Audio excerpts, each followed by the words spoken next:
Thank you so much, Colin, and the Lord bless you abundantly for all that you have done in coordinating all these things during this time of lockdown and being our point of contact worldwide.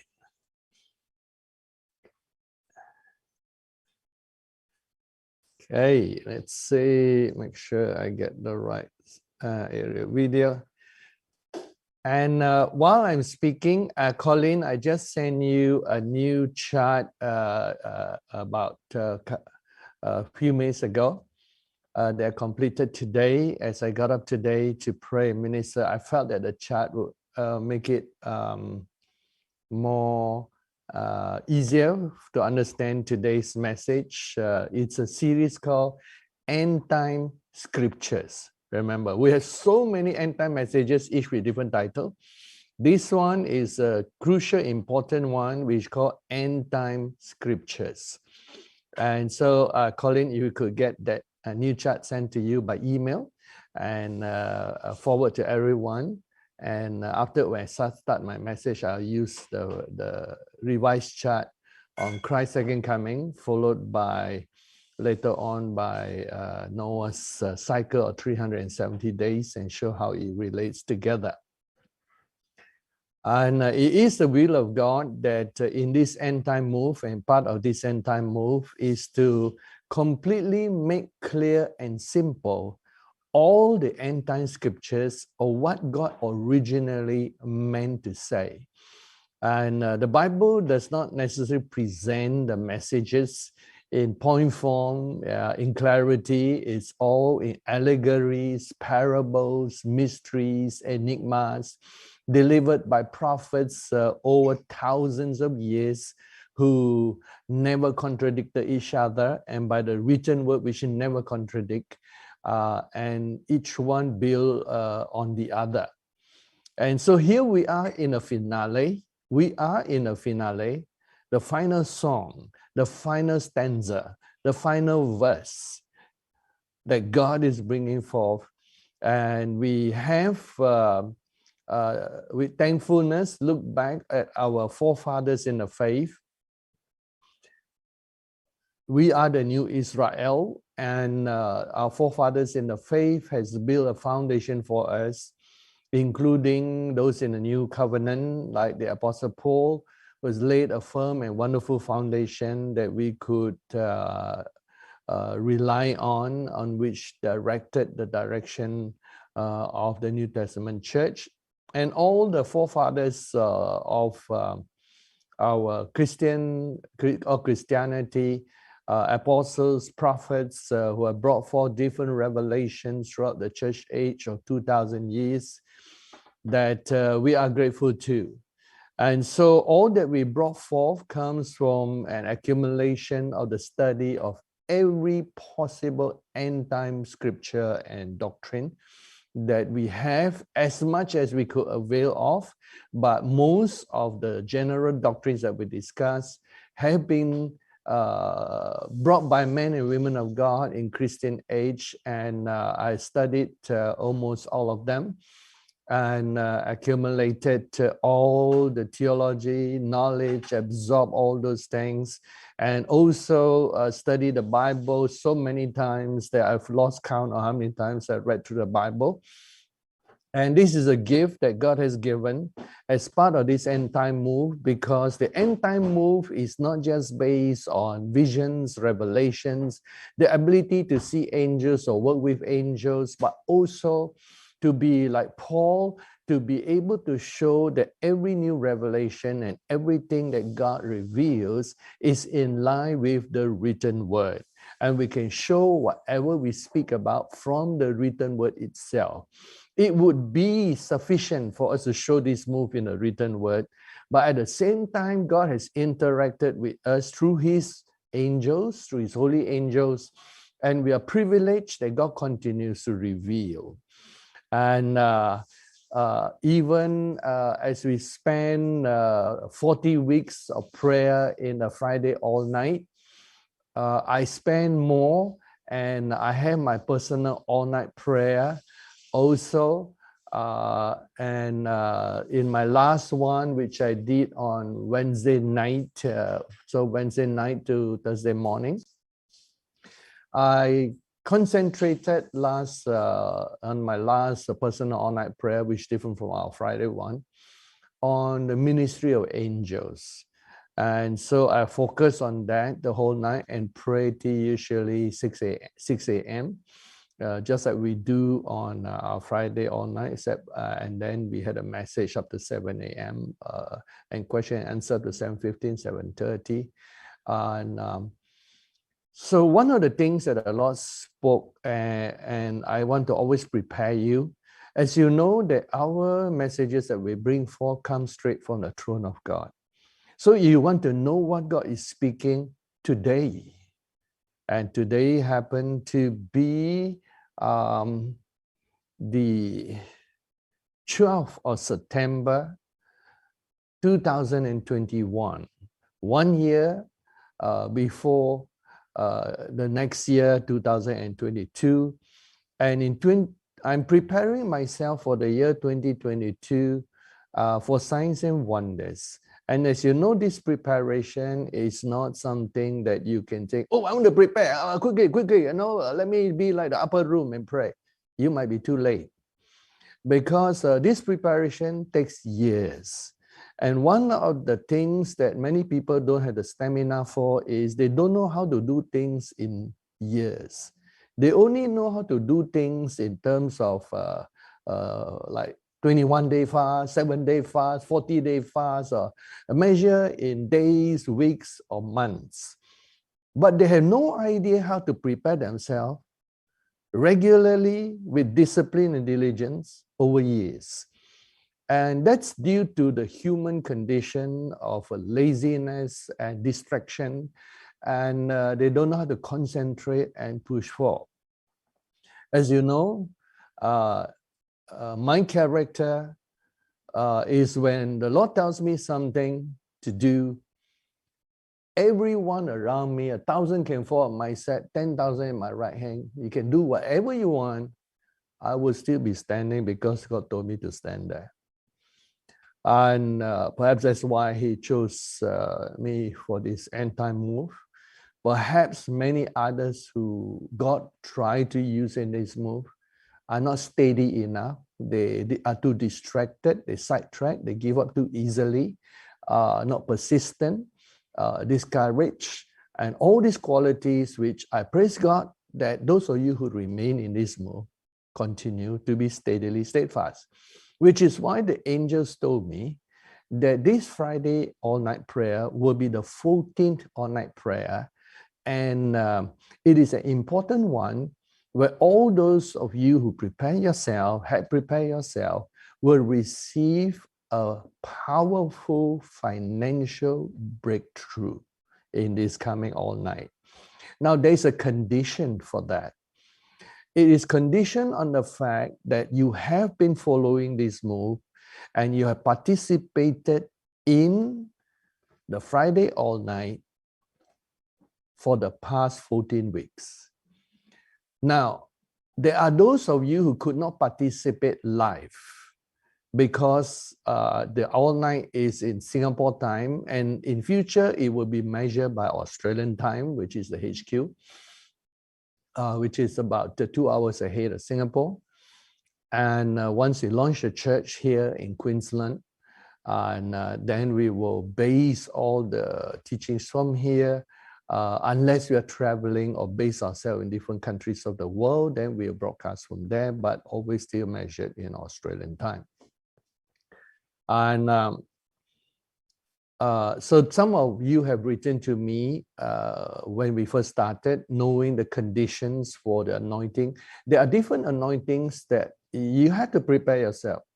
There are different anointings that will be coming that will be qualified upon your active participation diligently. And even this statement is backed up by the word. In Hebrews chapter 11, we understand that it is impossible to please God without faith. And that faith must come to pleasing God diligently. And those who seek God must believe that He is, He exists, He hears everything we think, everything we say, and He rewards accordingly. As you know, God always rewards. But He does not reward the haphazard. He does not reward the undisciplined. He does not reward the non-diligent. He rewards the diligent, and that's in your Bible.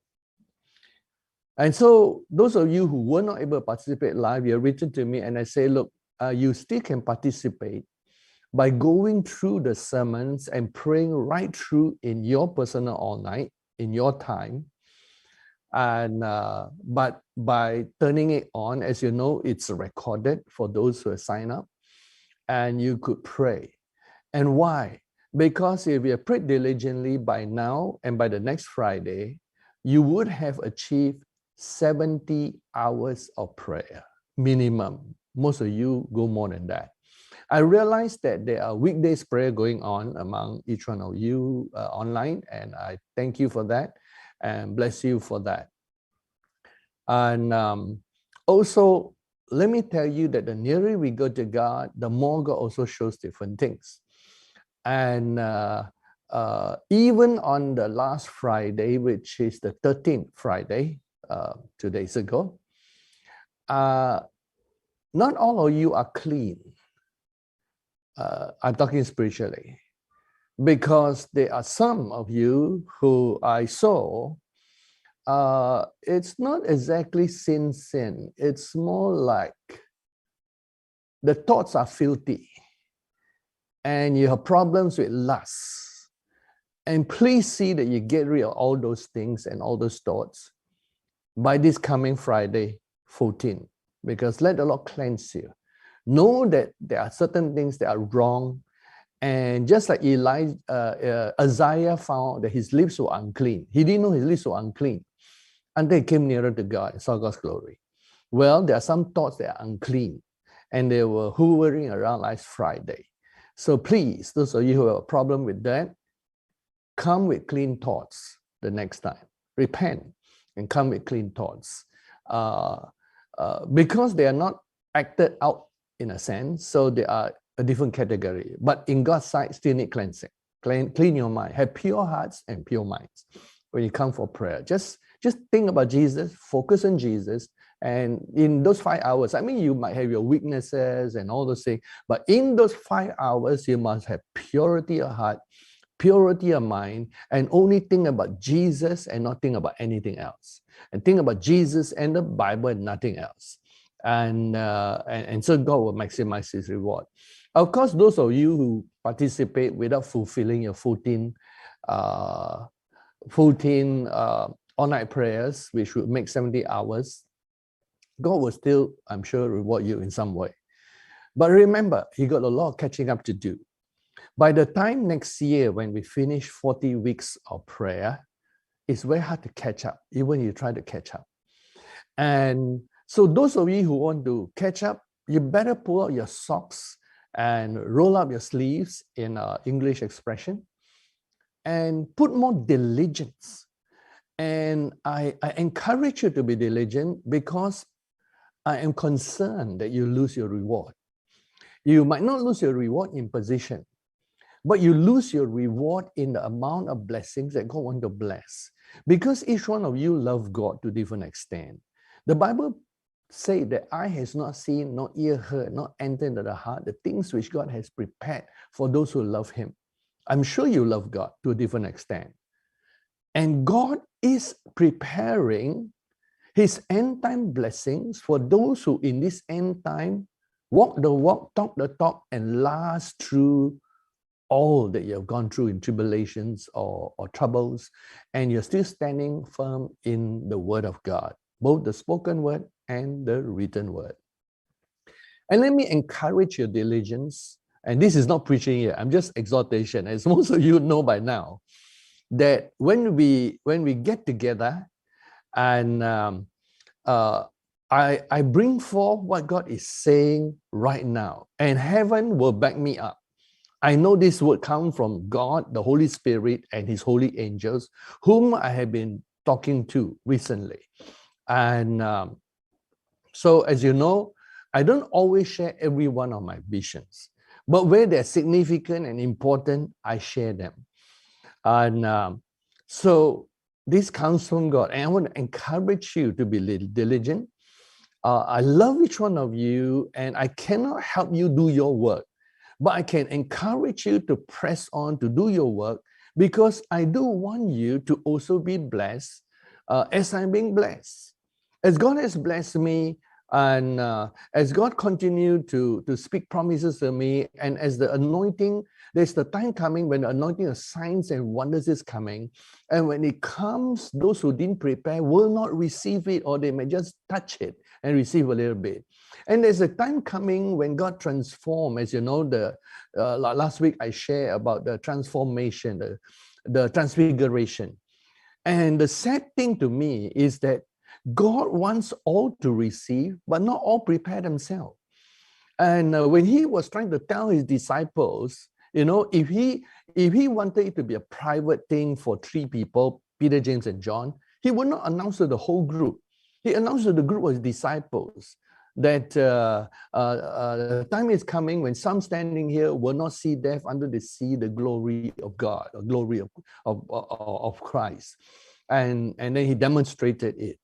He wanted the other disciples to inquire, to press in, to ask Him about it. But nobody was hungry enough. If He wanted to just bring 3 people, He would just tell the 3 people. Why tell the rest of the disciples? And so the sad thing about it is this. The Bible is very clear. God wants to bless those who love Him with first love, who love Him. And look at it this way. Loving God is the most basic of all commandments. I don't care what you have done for God. Even the Ephesian church had done great things. But if you lose your first love, you lost everything. And so it is important never to lose your first love for God. It is the most basic of all commandments. To love the Lord your God with all your heart, all your mind, all your soul, and all your strength. And don't forget to love your neighbor as yourself, to love people, to love others. And then on top of that, God has reward. And God says that He has something prepared for those who love Him. And something that the world has not received, something that eye has not seen, not ear heard, not entered the heart of man. Something wonderful. But how many people are hungry for that, which God says no favoritism is for everyone who loves Him? And on this planet right now on Sunday, there are mega churches, there are mini churches of people gathered together, but how many love God with first love? And God promised that reward of the maybe 1.5 or 2 billion people attending church on Sunday. How many love God? And how many press in their love to God, knowing that they will be rewarded for loving God? God put so many calls, so many verses, but then people, when they are in this earth, they are like Achan. They saw, good clothes, then they got tempted. They saw gold, they got tempted. They saw silver, they got tempted. They see high position, they get tempted. They see fame, they get tempted. They see big houses, they get tempted. They see money, they get tempted. Oh, what a shame. When God has His hand stretched out to us like Hosea and says, all day long I stretch out my hand, He told Israel. And the Israel rejected God and went and worshipped false idolatry. God has told us. He gave us His commandment to love Him with first love. Then He says He reward those who love Him with first love. Yet, how many here, like the Chinese say, ting, ting, ting, ting, ting, never hear, never understand. Until the last breath they die, then they realize, what a wasted life. They're going to face billions of years in eternity, and just 100 years on earth cannot even live properly. What is 100 years in ratio compared to the billions of eternal years that we're going to live. And for that tiny ratio on earth, you want to give up eternity, rewards in heaven, positions in heaven, for something that passes away on earth. That to man may be valuable, but to God is a puff of smoke that disappears. So I encourage you to be diligent in your love for God.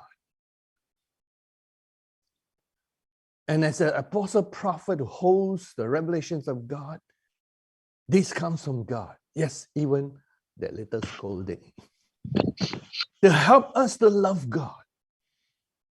To help us and encourage. We need that because we humans, you don't want to attend a church and that is backslidden, walking with half love or quarter love, pat yourself on the back every Sunday. Yeah, you're doing good. Yeah, continue to be successful in the world. Yeah, continue to pursue the world. You don't want to hear the kind of messages. We as humans have a tendency to laziness, a tendency to all the compromises, to distraction, correct? We need sometimes strong message, give a good loving scolding, a good fatherly scolding, pat yourself and say, come on, gear it up. You're letting yourself down too much. You're rowing the boat but falling asleep and you'll be carried by the tide instead of moving forward. Sometimes you need that. Otherwise, we humans are forgetful. We forget of the times God has redeemed us, blessed us. Look at the Israelites. We look at their life and we sort of, in a way, don't like the way they behave throughout the 40 years, correct? But then you look around at your own life in the mirror, are you behaving the same way? God provided water, then thirsty again complain instead of believing what God can do. Then the next time they need water again they complain. So we scratch our head. Didn't God just give you a miracle? And now you know what it's like. Look in the mirror. You forget God easily. We need good, strong apostles and prophets who stand up and remind us. Says, don't be lazy, be diligent. Now, let me encourage you in that. I was also meditating at the same time, I studied the Bible a lot in different areas. And looking at the life of Elijah and how he could be so strong in God. Then I realized his diligence. He prayed for a long time before he had the power of signs and wonders. He prayed until God said, I give you authority over the weather. Then he went to, and he must have prayed for years. From what I know, Enoch appeared to him. Enoch was like his seafood or master, for those of you who don't know the Chinese expression. And at the age of 35, he was a priest. Enoch appeared to him and says, prepare yourself and to serve God. And then he told him to prepare himself. 20 years later, Enoch appeared to him at the age of 55 and told him to go on a 7-year prayer walk. 7 years is a long time. And he went on a 7-year prayer walk. So 55 plus 7, at the age of 62, Elijah stood before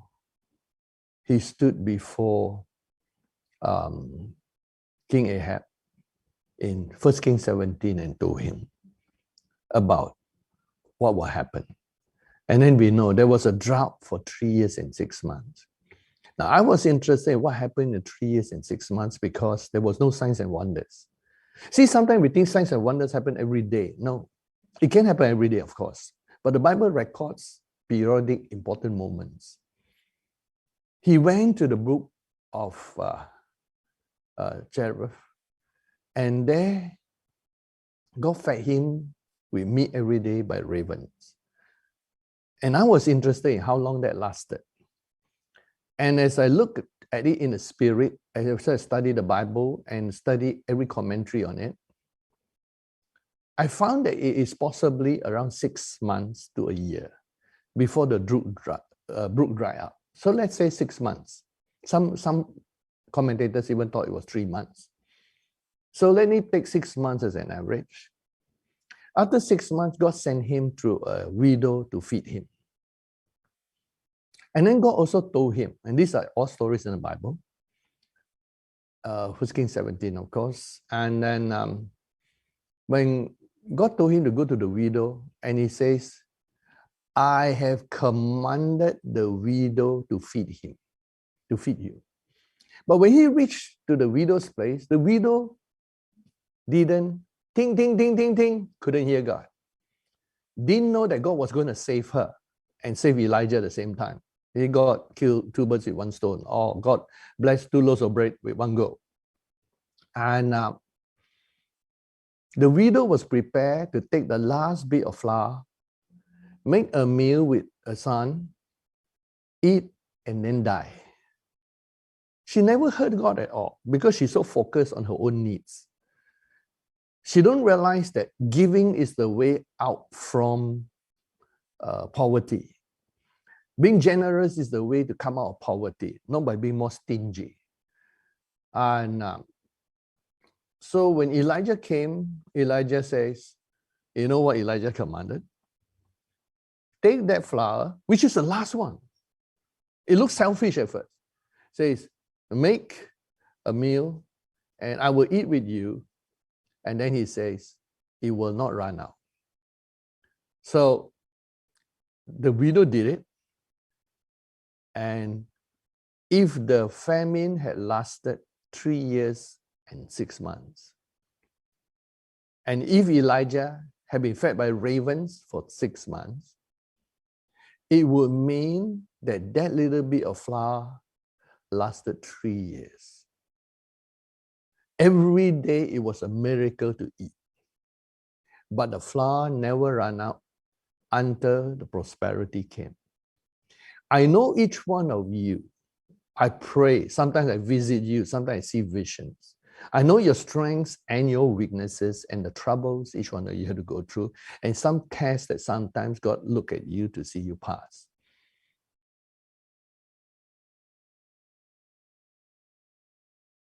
Even though you're surviving for some of you and trying to survive, remember, there is a prosperity coming when you have more than sufficient for all your needs and a great not just abundance, super abundance for every good work of God.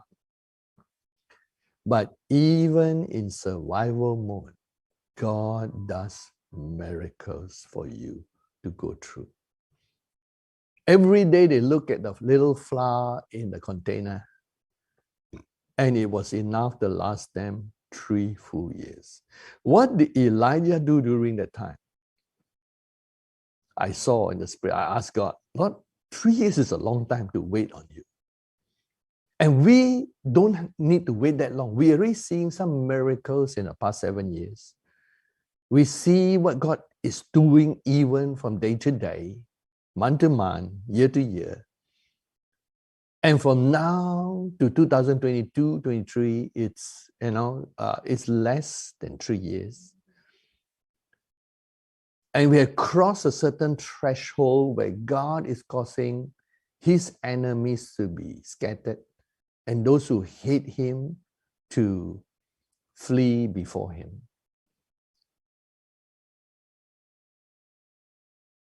Elijah, during those 3 years, stayed mostly with the widow, didn't go anywhere. Sometimes I saw he would go out and help pick up firewood for fire and all that. But he was not preaching. He was not teaching. Sometimes he talked to the widow and the widow's son about God. And he was spending some time in prayer. But he was resting a lot also. 3 years and nothing was happening outside. But inside the confines of the house, there was a miracle every day, just enough for the day. Just like some of you are being provided, like Elijah, just enough for you to go through what you need to go through, while God looks to see whether you still love him. And like God told the Israelites, I lead you through the wilderness to see what is in your heart, to see whether you really love me, to know what is in your heart before they reach the land of Canaan, which is symbolic for abundance, where you have trees that you never plant, grapes so huge in bunches that 2 men are needed to carry one bunch, houses that they didn't build, victory over all the enemies around, blessing upon blessing, a land with milk and honey, which is where God is bringing us. But by the time God wants to bless us, remember, I did not say that immediately after the 14th week of prayer, all this will happen. It might take time. For some of us, it will happen faster, some slower. But there is an anointing of blessing of finances this coming Friday. I'm sorry for those of you who cannot catch up. You will definitely receive a smaller portion. Those of you who have been 40 weeks will receive the full portion. This is not the first time and the last time God's going to do this. Because there will be other things that God said, okay, you have been faithful for 40 weeks, this is what I'm going to do for you. And by that time, people cannot find it hard to catch. And then perhaps by the year 2022, perhaps in September, exactly next year, God might say something. And then there are those who miss out, lazy, distracted, or infrequent. And then God said, okay, those of you who have never left my side, this blessing is for you. I wonder how many people will actually receive it. That's my greatest concern. You remember the 70 disciples who were anointed and then they were sent out 2 by 2? They were with Jesus even though they were not chosen. You don't have to be the 12, the 3 plus, or 4 plus to be blessed. You are blessed as long as you stick with Jesus and stay close to him. So the 70 stay close and look at what they receive. And what about in the book of Acts chapter 1? When there was a vacancy in the 12, you know who qualified? They gave 2 qualifications. Let's look for someone who has been with Jesus and have been following us, though they are not chosen. Since the day Jesus started his ministry until today, in Acts 1. And let's look for them. And among them, they found 2 of the best, and there were 2 candidates. Of course, 1 candidate got it. And the other, Barsabbas, didn't get it. But I can assure you, Barsabbas received also a special anointing because he was a candidate. Eye has not seen, nor ear heard, nor has it entered the heart of man, things which God has in store. Why did I study Elijah's thing? Because where am I going to get my encouragement from God? I've been all my life encouraging, every Sunday, every Friday. Where do I get mine? Is there any human I can turn to besides the friendship that I have with some of you? Sometimes I call you and say, hey, let's talk, But my encouragement comes from the Lord. And so when I was talking to the Lord and said, Lord, these 2 years of this famine, it's although we're good, company, good fellowship, in a sense, every one of us is feeling some sort of loneliness and isolation. Then I say, Lord, and I always remember to pray this way. I would never say, like Moses say, God cannot take it. You always pray the opposite. God, give me more grace to do it. And sometimes I reach out to God and say, God, this is a time when I need your encouragement. I don't want to be like Elijah, asked to die. I know what I need to ask. I don't have to ask to die because I know I never die until September 19th, 2060, I'll be taken home. without seeing that. I'll be translated direct, physical body, into the heavenly body. But sometimes I do look to God and say, God, this is sometime when I need your encouragement. It's a lonely fight. And sometimes the enemy is still doing the nonsense and spreading lies and half-truth. You know, the best lies are those made with half-truth. And so, you know, they're still spreading that. And any person who is in counseling would know this. There are two sides to every story. So, you know, so Lord, I know you defend me, and one day all this will be dealt with. Yes, there is no such thing as a free meal, because somebody will pay for it. There's no such thing as evil without judgment. There's no such thing as doing the wrong thing and getting away with it. So those who think they can do evil and get away with it, when the judgment comes, it will be horrible. And we pray people repent before that. So my encouragement to you and exhortation is, be diligent. God rewards diligence. Yes, Elijah was a man of like passion like us, James chapter 5. Yeah, he pressed on. We're all human. We all need encouragement. We all need to press on. There are times that we face valleys. There are times that we're on a mountain and tasting on the goodness of God. And someone asked me the question, I think recently online, they said, do people fall, more people fall because of blessing and wealth, or because of difficulty and adversity? I thought about it and then realized that more people fall during the blessing time, although some people fall during adversity and difficult times. So be careful when you're being greatly blessed. That's also when people fall, backslide. My encouragement to each one of you, after telling you what the Lord wants to do this coming Friday, if you can, please pray and fast. Prepare for all night, because something will be coming forth. And for this coming all-night prayer, at the end of it, there will be a communion. We don't do that every Friday, all night, but there will be one this coming all night. So do prepare for that. And if you're thinking of just coming on, just doing the communion, your blessings is even further reduced. If it has already been reduced for not being in the 14 days, it will be still further reduced. So don't think like that. This is the way that Judas Iscariot think. This is the way that Esau think. This is the way that Lot thinks. Don't follow the wrong people in the Bible.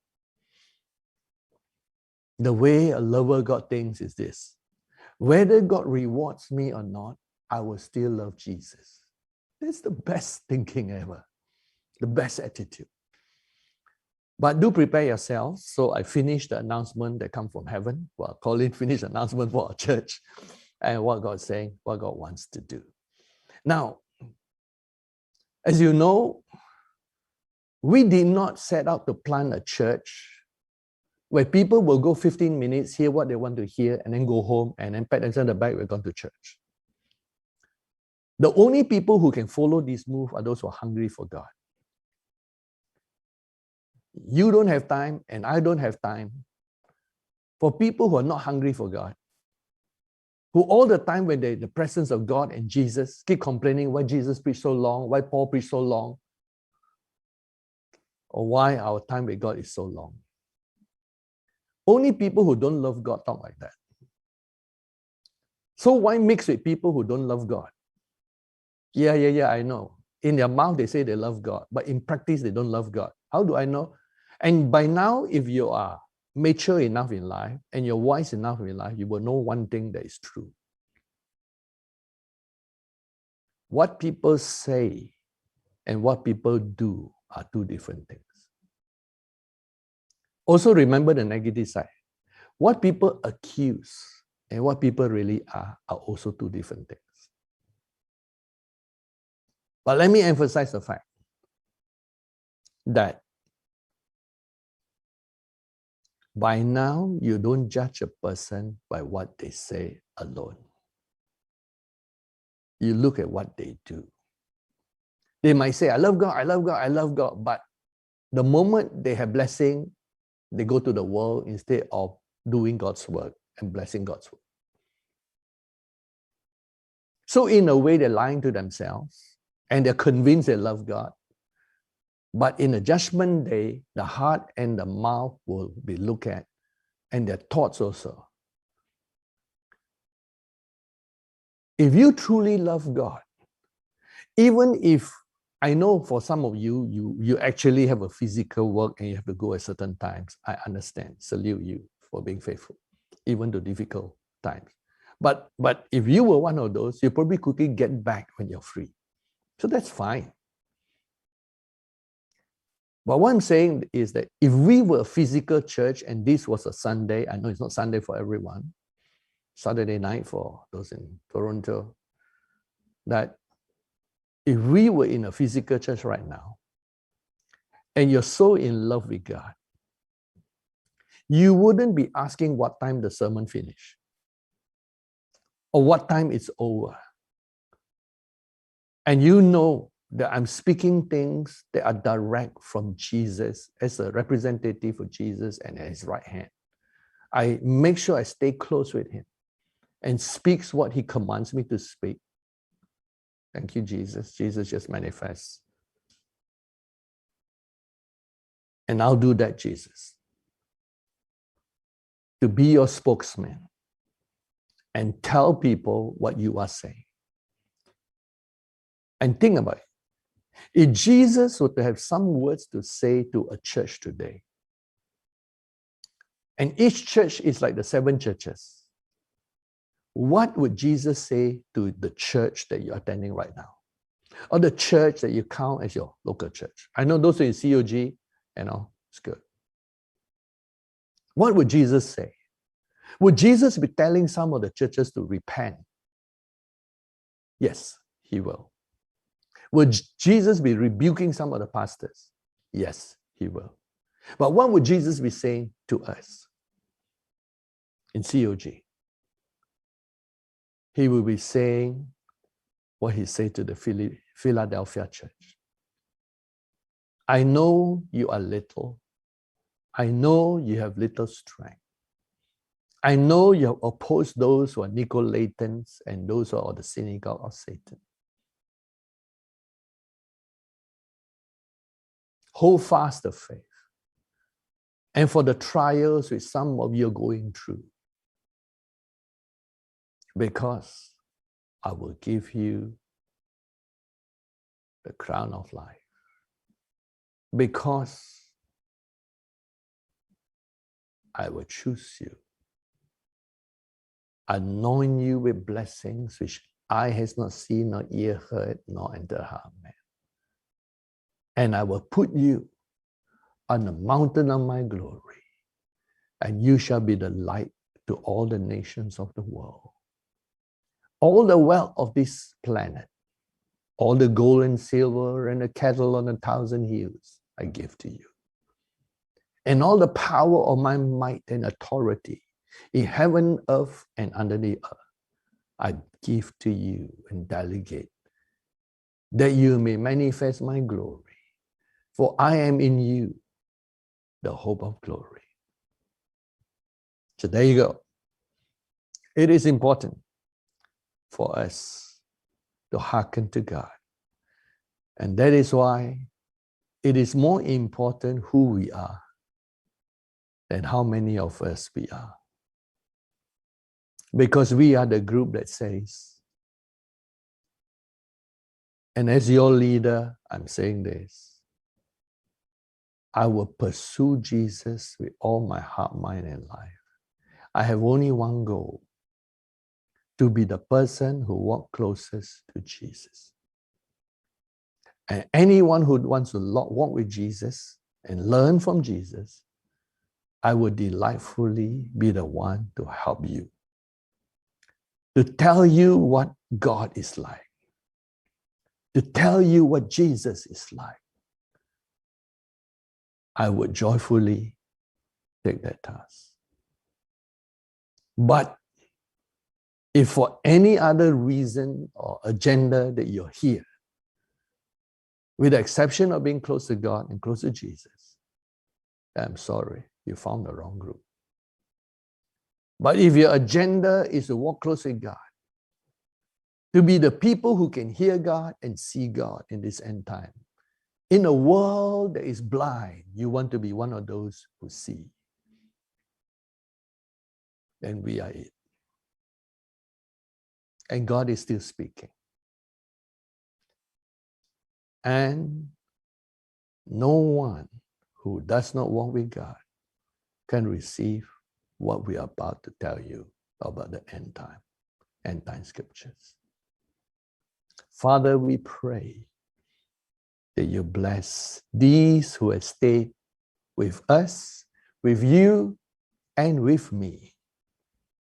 And I pray that as this Friday coming, for those who need finances, you bring them to the place where they have a financial breakthrough, where they can afford to bless their family with all the good things of this life, and also with houses and lands and homes fully paid up, and that you will make them the ability to lend and not to borrow.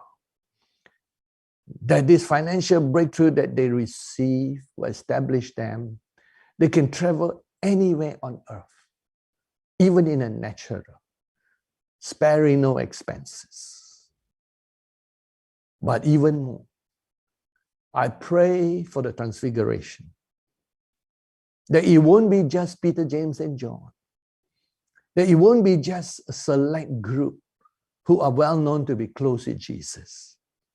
Now we know that Peter, James, and John, Father, are close to Jesus not because Jesus favored them, but because they pursue Jesus and seek to ask him more things that other disciples don't ask. Oh, I can see John always hanging around Jesus, always the last to sleep and the first to wake up when he's with Jesus. Always listening to every fresh word that dropped from the mouth of Jesus. And I can see Peter, so beloved by Jesus, that not only sometimes he draws to Jesus, Jesus came to him knowing that he's chosen to lead the others, to give him a bit of extra teaching, education, and training. And I could see Peter fearful of Jesus, but learning how to draw close to him. And James, a brother of Jesus, always protective of his younger brother, but always following his younger brother's zeal in also hanging around Jesus. As for the others, we know one is the son of perdition, but the others, oh, if only they had the same hunger. So we pray, Father, for these, that today, on a beautiful Sunday, you impart a love for you. I wish, and one day the day will be, that I can bless each one of these financially and put them in a place where they can be free from all their burdens. And I know one day I will have that power. And it's coming soon.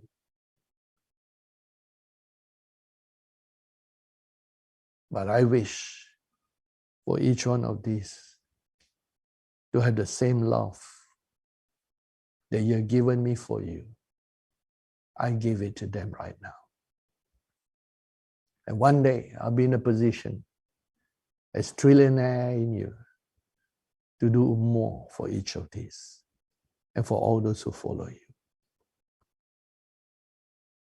Father, I also bless these with happiness in their soul, that the turmoils that they may have in their soul will also be mended, healed, and met.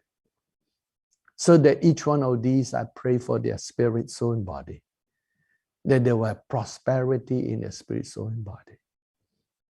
And what I can give, I give to them now, Father. I give to them the word that you give to me. I give to them the teachings that you give to me. And I give to them the principles and the mysteries that you reveal to me, I reveal to them. What I can give, I give to them today. And I give to them the love, the steadfastness, the discipline, the diligence that I have in pursuing you, I give to them. That something will come into their lives that will keep them until the day of the rapture, when every one of your church will be captured up into the marriage supper of the Lamb. But the day will come when I will be able to make many of them full-time to serve you. That I'll be able to organize all the finances that you bring into my hands as a trillionaire in you, to build 24-hour praise and worship centers around the world, to give each one of them a place to serve you in the fivefold ministry, to make them managers, administrators, to open doors for them, to do skillfully what they have in the natural.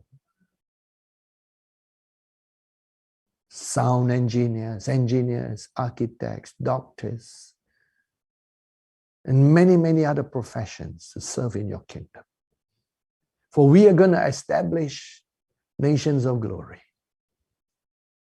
We're going to have people skilled in every strata of society, but working for your kingdom. Because you have given us, in the days of these 10 toes, the administration of an empire. And I serve as Daniel served to the king. I serve to you, Jesus, as your prime minister. To hear your every word, to carry out your command. You organize as you so deem it. Let it be unto us according to your word. We pray, Father, that the nations of glory, that will be greater than the Babylonian, Medo-Persian, Greek, and Roman Empire, that will put the dust and forgetfulness, blow all the dust away our existence. We will be the kingdom of God that the world has never seen before. Thank you for your grace and mercy. So what we have, we impart to these, Father, that you keep them blameless until the coming, the fullness of your coming, but A, B, and C of your second coming. Keep their spirit, soul, and body fresh from you. And others who will join us, of the 7 billion on earth, 2/3 will join us. And before we go home, there'll be 9 billion, and we will have 6 billion joining us. We claim that, and we will have 6 billion followers in this glorious move. We might be just a handful now, thousands scattered over the earth, online. But we know we will be 6 billion strong, such that never in the history of churches or movements or ministries has such a thing occurred. This gift you give to us, and we fulfill all the prophecies you spoke to us. We will own TV station, radio station, lands and properties all over the planet. The refuge zones that prepare for your second coming. Thank you, Father, for all that you give. We give back to you in return, and we surrender all to you. And for us, for me personally, the greatest thing would be the privilege of setting up 24-hour worship centers, where anytime, day or night, in any part of the earth, there's someone worshiping you.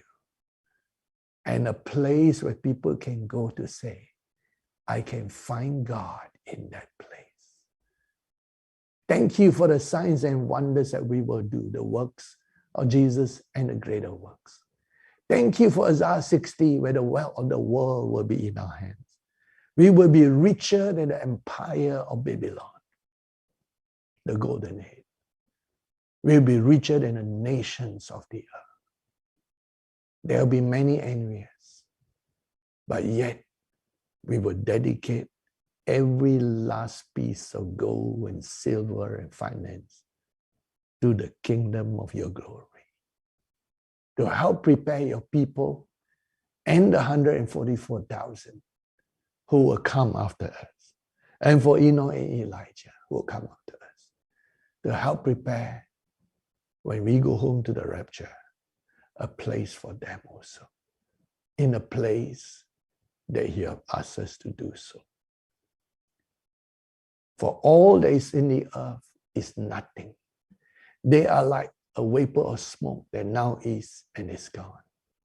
So we will use every last cent for your kingdom and your glory. For we only have another 49 minus 9 years. Another 40 years left on this earth. What should we do, Father? We will not squander it on the things that pass away, but we will lay all our treasures in heaven. And we will use all our strength that you've given to us and all the wealth that you've given to us to establish your kingdom. And like Jesus told us, we will exchange it for gold and silver, where a thief cannot rob, where moth cannot rust. But it will be all transferred to heaven to help the poor, help the sick, help the needy, help the homeless, help the citizenless, help the refugees, to help both strong and weak, to help those wealthy and poor, to establish a place for them, that they can survive over 40 years in prosperity, in great plentiful and blessing, and then to bring them home together to be in the wedding of the bride and the bridegroom. Look forward to the day, Father. Love to be Jesus' best man, Father, to be at His right hand, to see that wedding take place. We live for only one reason. We breathe for only one reason. For Jesus, for the Holy Spirit, and for you, Father God. For all our spirit, soul, and body is yours. It came from you, and we bring it back to you. In Jesus' name, amen. Praise the Lord. That was a long exhortation. And it's a loving little reminder to be diligent. Because if no one reminds you, who will? It's my responsibility as a spiritual father to prepare you for what is to come. Jesus has trained me for all these years of ministry. I love to train you and give you all that Jesus has given. Now, let's look at the chart of the second coming, and show you where we are. You notice that I've added, and I keep adding in this series. This series is titled End Time Scriptures. And as always, with this series, the message will be accompany the exhortation. So people know that we're not just doing good teaching, but we are hearing from God and telling you the words that Jesus speak fresh from heaven. That I promise you, that each time we meet, Even if one day, and the day is coming when we actually have 7 days of prayer in the week before February the 9th. Even if it's every day, once a week or twice a week, or 3 teachings a week, or 4 teachings a week, whatever. Every time we meet, I promise you this, I will stay close to God and make sure that what we speak is fresh from heaven, fresh manna. And we'll tell you what Jesus is speaking. Now, in this chart that most of you have seen for some time, where we show the second coming, Jesus comes to the church, for the church, and with his church. And we have talked about the various allegories, phrases that refer to Jesus coming to his church and establish the scriptural basis for that. I've added to this chart clouds, and I add out a thunderbolt lightning, and the thing there is supposed to be representing the sun, the one with the 8 spokes coming out like a star. And so I added this because the Lord showed me something. And if you look at this additional thing here, at the bottom of the last week of Daniel, is a little cloud there that I call quantum time. Quantum time. And under the cloud there, quantum time, which is under the last week of Daniel, and Colin can show with his mouse on that, on the right side, yes. You see quantum time, that little cloud there underneath, yes. And that, in that quantum time, one of the greatest mysteries, which I will share with you, both from visions and downloads and from the Bible. I will prove from the Bible that the Bible is pointing to this quantum time, even though the Bible don't have the language or the phrase for it. I will show through the written word. And I would say one thing. It is impossible to understand end-time scriptures without end-time revelation. Is clothed in mystery. But one of the mysteries that we have solved and pointed to is quantum time. Quantum time is where a spot in time is equal to the present time, though it is a different spot in linear time. I would need a little bit of help from drawing, so I'm going to get some pieces of drawing. Yeah, even though I had another chart done, but there are some things that I like to illustrate still. And I have here a drawing of my understanding of time. And you know, you have watched many sci-fi movies, and sci-fi movies contradict each other. In some sci-fi movie, sci-fi, by the way, is short for science fiction. In some sci-fi movie, if you change something in the past, the future changes. And that is, first, I will talk about the false scientific view or inaccurate view, right? What is the view of time? One view, I think black is too strong. Let me change to blue. Okay. Now, one of the things remember, these are all the inaccurate things as far as I know, but they are scientifically possible mathematically. Oops. Strong something. Okay. Draw on this line. The ink has run out on this. Okay. Sorry, I wanted to use blue. Okay, let's use green. Okay. Why I don't want to use black? Because I'm going to use the final one is black. Green as being young and still learning the things of God. Okay. So let's hope this green one works. Yes, it works. Okay. So the first is that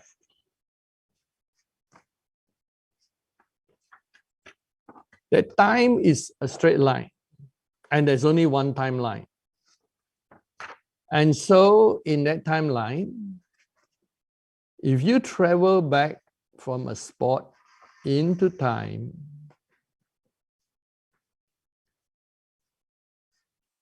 x1, x2. So if you travel back in time from x1 to x2, you change the whole timeline. So the old timeline disappears and is replaced by timeline number 2. That is one of the stories that you read in science fiction or you see in a movie. One disappears and only 2 exists.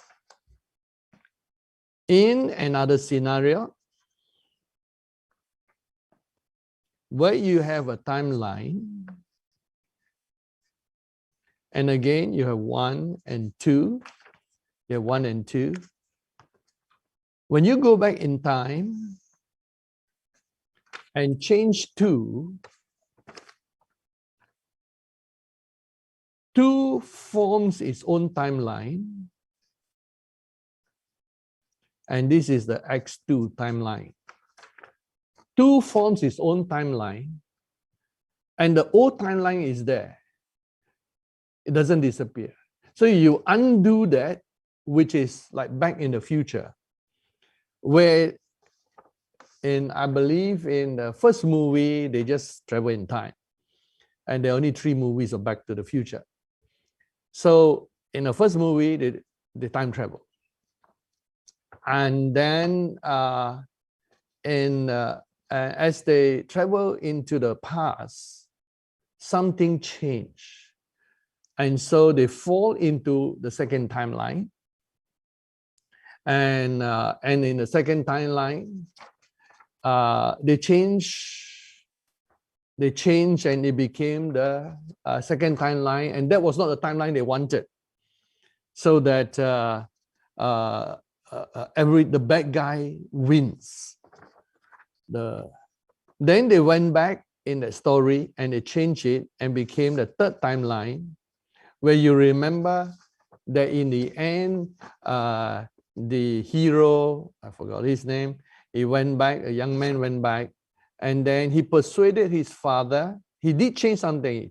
While he correct the old timeline where the bad guy wins, and he removed the book of gambling or sports where he know everything that will happen. So he gambled and he won, became the king of the world.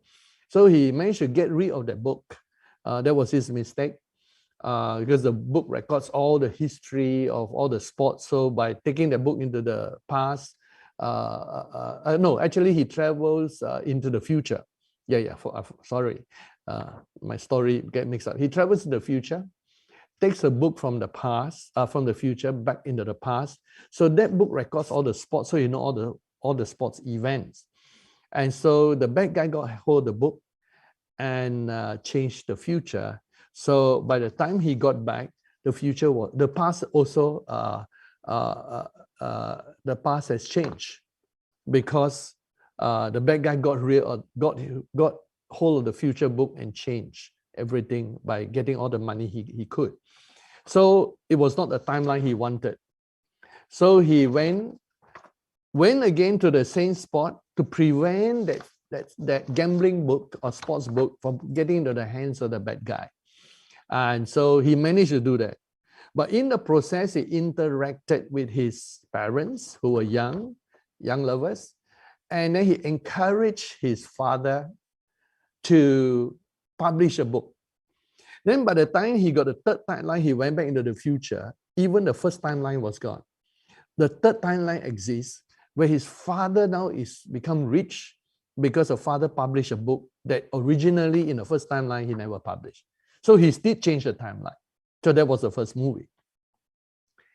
Then, of course, in the second movie, he was asked, he had to travel again to the future to help his was it his son or his grandson? I forgot by now.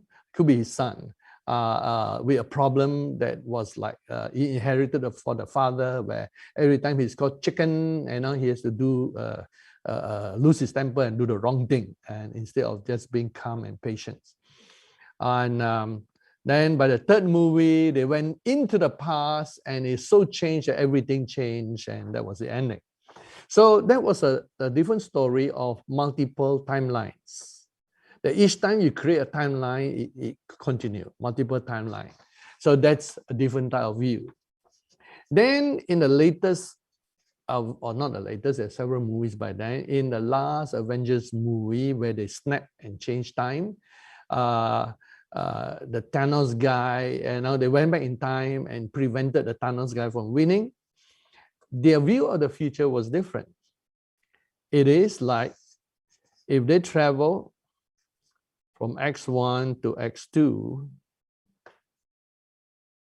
and this is 2, is that when they travel back and change time, or X1, they travel back in time, change time, it is something like the first that it erased the timeline, but it does not fully erase it.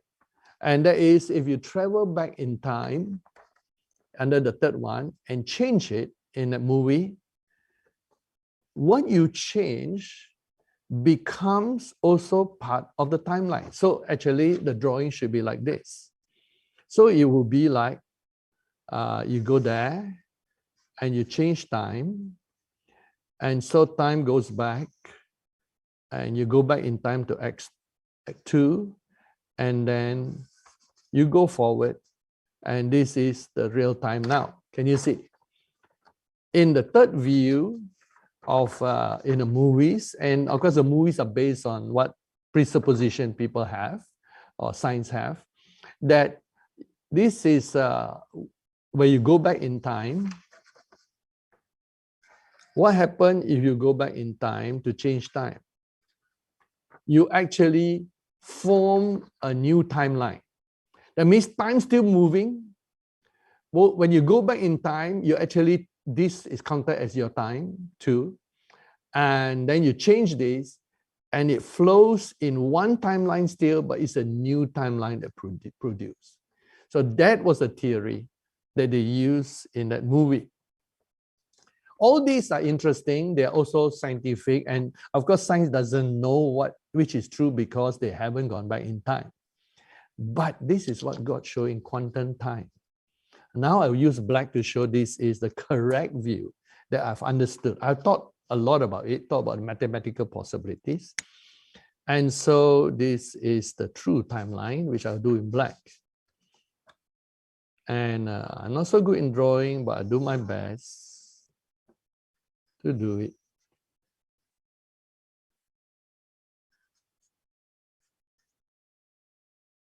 Now let me do in 3 dimensions, because I got to do 3 dimensions.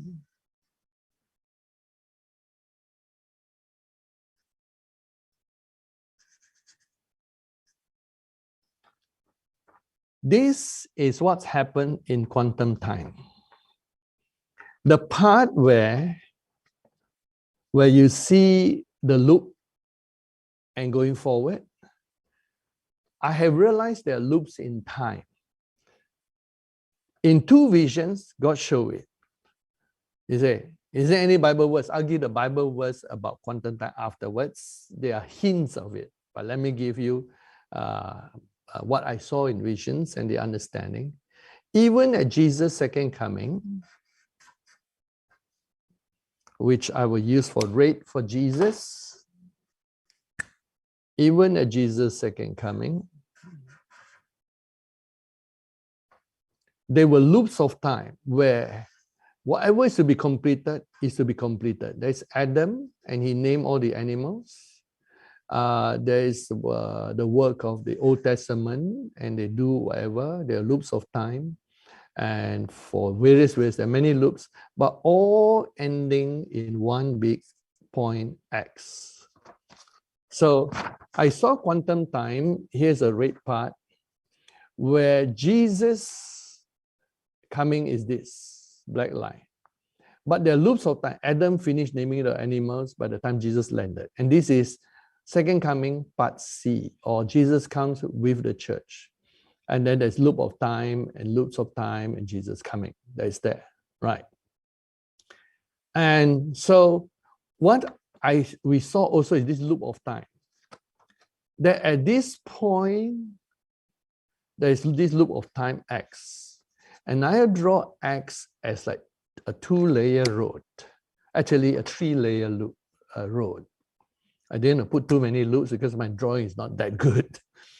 But if you look crosswise, there is like first loop, second loop, third loop. So there's actually, I'll draw it in dotted lines so that we don't get confused. And what happens is this goes back in a third loop, comes around and produce this move.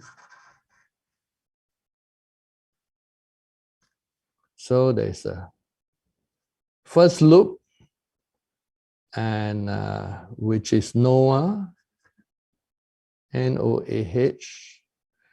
Second loop, which is a 7-year. Third loop, which is a millisecond. And all these are in the notes that I've given just now, added online. But let me do my drawing first. They were 2 loops in time. It went back, and then it goes and it circles a second round before it goes a third, goes forward. And the forward ends up in Jesus' second coming. Now, if you look and you take this X point and you look from the top, you will see 3 loops in time, 1, 2, 3. And in the 3 loops in time, this loop in time has a connection to each other because of the loop. So time travels, 1, 2, 3. So there were 2 loops in time. The first loop is Noah's. At first I thought it was 40 days, but the Lord has taken me back in time, looking at all those things, studying all those things, so that I could teach today. And I saw the first loop was Noah. Second loop is the 7-year tribulation. Third loop is the millisecond. So it will look something, if you put a linear thing in time, it will look something like that. Okay, let me get a fresh piece of paper. Sacrifice all my paper. And got it. Here we go. If you look at it from the top, understanding there were 3 loops, you would see the first loop going. Time travels this way.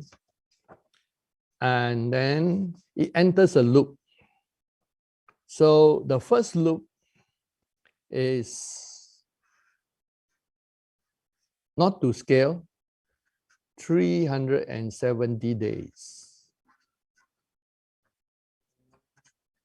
Second loop, and then it travels.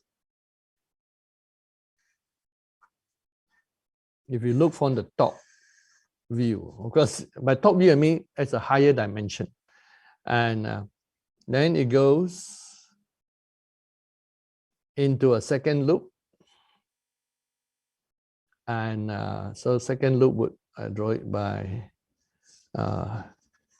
second loop, and the second loop lasts 7 years. Then it goes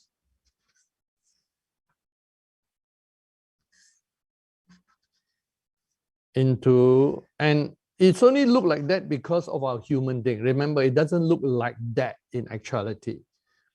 And the third loop is, let's say 1 millisecond. 1 millisecond. Then it continues to Jesus' second coming with, W-I-T-H, comes with the saints. Now, color it a bit.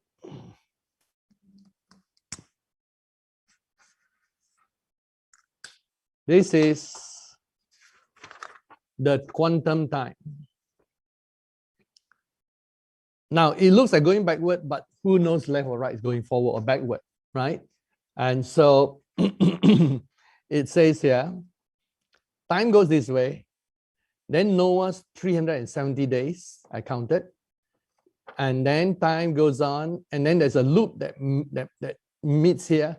And this second loop is the 7-year tribulation. And it goes on to the millennium. And then after the millennium, you have that area of a millisecond that is looped together to Jesus' second coming. And that is why in the time of Noah here, there's Enoch here. And to Enoch, the distance between this and the end of Noah period, which is coming out, this period is linked to this period, and I had to put a secondary loop of Jesus' second coming. It's like, okay, there's a loop in time. When you loop in time, several things happen. This and this look the same. Okay, the two parts. So the red line is what, where at the end of the period of Noah coming out, is like Jesus' second coming to a certain sense, because there's a what I call an echo effect in time. So that's where he can see it. Then there is this other loop where there's a connection, but it's contained. Now, the green section is where the 3 quantum times are merged together. The 3 quantum time. The 370 days, the 7 years, and the millisecond at the end of the millennium. So that is an interesting thing. Now let me put that the loop to the millisecond is also like a very good time, because I do another red one here, because this is like the millennium, 1,000 years, the millennium that is there. So this is 1,000 years. I hope to be able to do this, but you know, my graphic skills is not as good as some of you. And you know, nobody is good in everything, right? So I will admit my drawing skills are still at the level of stickman, and some of you are more gifted than me. And so this part is the 1,000-year period. And so we have this area that is there. And the green part is the area where you have this quantum period, or the bottomless pit, that links all these 3 periods together. All these 370 years and 7 years, 370 days, 7 years, and a millisecond. Now, here on the millisecond, the vision given was at the end of at first we didn't know what happened. We saw the millennium, and then at the end of millennium, Satan rebelling, and then the moment people rebel, and there were nations that rebelled, they just disappeared. We don't know where they disappeared to. Later on in the next vision, God showed they were brought back in time here. So they were brought back in time, and it's this 3 quantum time is linked.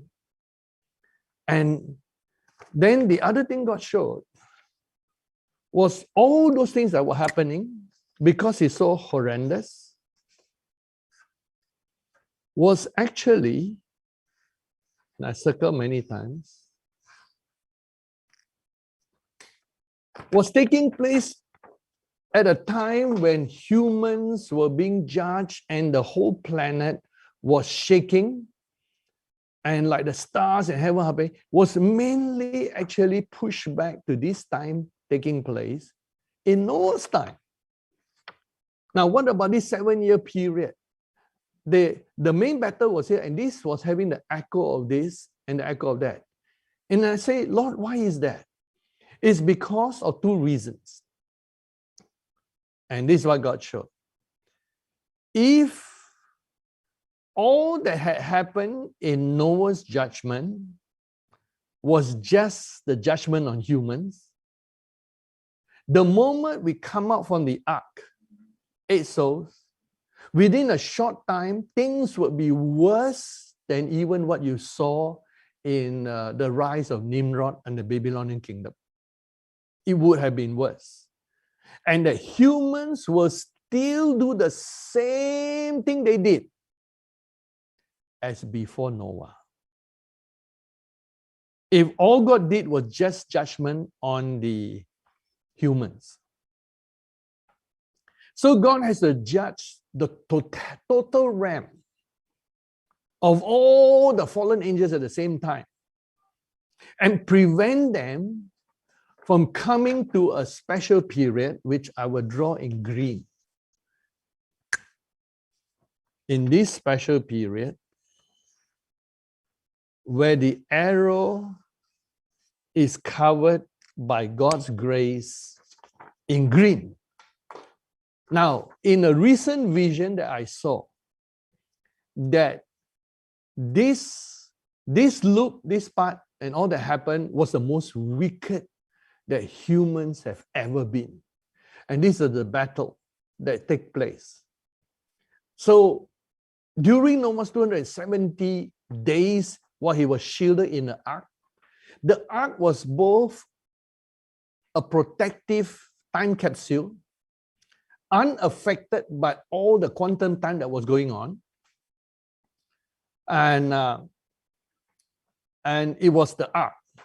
Now, here there is a protective factor in the 7 year. Half of the 7 years, there is a protective shield around one area on the planet that we have been there to build altars, in the area of modern Jordan, the east side of the Jordan, at Mount Nebo, Mukaway, the 3 areas that are mentioned in the book of Daniel chapter 11. The 3 places that the Antichrist cannot go in: Edom, Moab, and Ammon.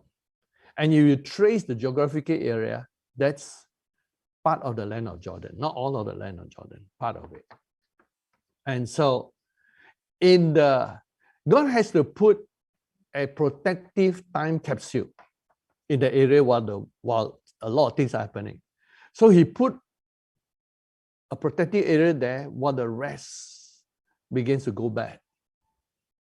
And what were some of the horrible things that took place in the time of Noah? The key was the 3 fallen angels. Now, Satan, of course, he ran wild all over the place. And that was A, Apollyon, B, Semyaza, and C, Asriel. And the 3 fallen angels, they were in vision, saw they were locked up. When Noah began to build his ark, and he took about 120 years, but roughly he took a lot of time preparing, and then he took a lot of time clearing the land. So by the time he built was roughly about 100 years. About 100 years before the flood, the 3 fallen angels were locked up. And they were thrown into this section here, the limited capsule here. But because some things are happening in our time, let me see, okay, here, in the year 2027, And of course, in the seal that was broken, there are two periods where these fallen angels. Now, the reason the world is so evil, so bad, the worst period of human history is pre-Noah. It's pre-Noah. And in pre-Noah's time, the world was so evil, like you and I cannot imagine. You think the world is evil now with all the Hitlers and all the bad guys. It was worse in the time of Noah. Because fallen angels are visible. And some of them are coming from other planets and other solar systems. There were giants in the land. And so there's cross species. So from the moment Noah started hammering, doing the now, you see, God measures time sometimes by the things He anoints humans to do, even though we do a little bit. Imagine, all Noah did was a little hammer thing, and he started building the ark, and there were no nails used on the ark. When he built the ark, shoom, 3 fallen angels were locked up. That was about 100 years before the flood. So never underestimate who you are in God. If the anointing of God is in your life, even your one footstep, if you put one foot into a place, God can do a lot of things. Even if you visit a place. And I saw that when Smith Wigglesworth first came into Australia, the moment he put his foot on Australia, a group of angels came, and they have remained here for the end times. And to Smith Wigglesworth was given the vision of the end time church. Just a glimpse. He saw it. Because Australia already have the Australian Archangel, who was the angel and who is, in a sense, over the whole planet Earth. Then there was other archangels that came. Among the prominent one was one of those over the farmland areas where I was transported physically to meet up with him. And so sometimes the small things we do does a lot of things in angelic world. So never underestimate. And I have realized, like I shared last week, how important this 40 weeks of prayer is. You might think on the planet Earth, it just looks like, a lot of people stretching themselves to pray 5 hours in tongues or more, and that's it. Then we all, feel sleepy, we felt some spiritual things, then we go to sleep, we are blessed, we know something happening. You don't realize what's happening. One fine day, you go back to heaven, because I was shown by God that you cannot miss, you must preach it, every one of these. I said, okay, yes, sir, give me more grace. And so you can see that there was a protective thing even in our time period. So that even when we saw Nimrod, the Babylonians, and all the horrible things that happened in human history from the time of Adam until now, or the time of Noah until now, it is only like a tinge of the evil that happened before Noah. So I said, wow, Lord, I didn't realize that this civilization, our modern civilization today, could not have developed if God didn't imprison all those fallen angels, and especially the 3 heads of the fallen angel. Now, when the fallen angels realized that their leaders were missing, Apollyon and Samyaza and Asriel, they were stunned for a moment. Then they just continued to do their work. They just didn't know what happened. But what we know is that in the book of Revelation, as the seals are opened, one of the fallen angels are mentioned that the bottomless pit was open, and Apollyon, or also named Abaddon, who leads a group of horrible-looking fallen angels, are released. What about the other 2? The other 2 the Lord showed, is going to be released in the year 2027. After that year, I draw the cloud that is going to happen. That the world will change in a way we never expect. As more and more evil come. But there are only two protections. The church on earth and Enoch, Elijah, and 144,000. Those are the only two forces containing or restraining the evil. Now you know why God has to anoint us with great authority and power. In the big picture, it is necessary to restrain the enemy. Even then, God does a lot of homework which we don't realize, and the angels does a lot of homework for us. So this is a quantum time that we're talking about. Let me say, you can see this is a quantum time we talk about in this 3 period, and the coming out of Noah. There was a freshness, and men started afresh, and that was all restrained until the rapture. We are living on borrowed time. You might not realize it. We are living on borrowed time. Of course, along the way, we have Jesus manifest. Along the way, we have Jesus manifest on earth. So that has kept all the powers of evil subdued. And when Jesus came, there was another red line added to our time, the restraining time, because of Jesus' resurrection power. You can see, when I saw what God showed me of the evil that was present and the darkness that was there, oh my God, the darkness that reached a peak in Noah's time, that God was so grieved for the earth. It's thicker than even Pharaoh's darkness that lasted for 3 days and 3 nights. Darkness so thick you could like cut a chunk out. It is a horrible darkness, more than even the darkness of the plague, or the 10 plagues. Then I saw that there was at least a dim light that shone over here. Then the bright light of Jesus, and that restrained evil until here, until we're taken out of the way. That's why the 7 years is a horrible, horrible, horrible period that was there.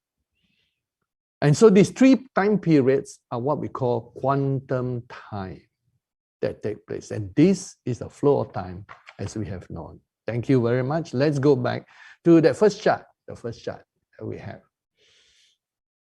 And I described some of the things that take place.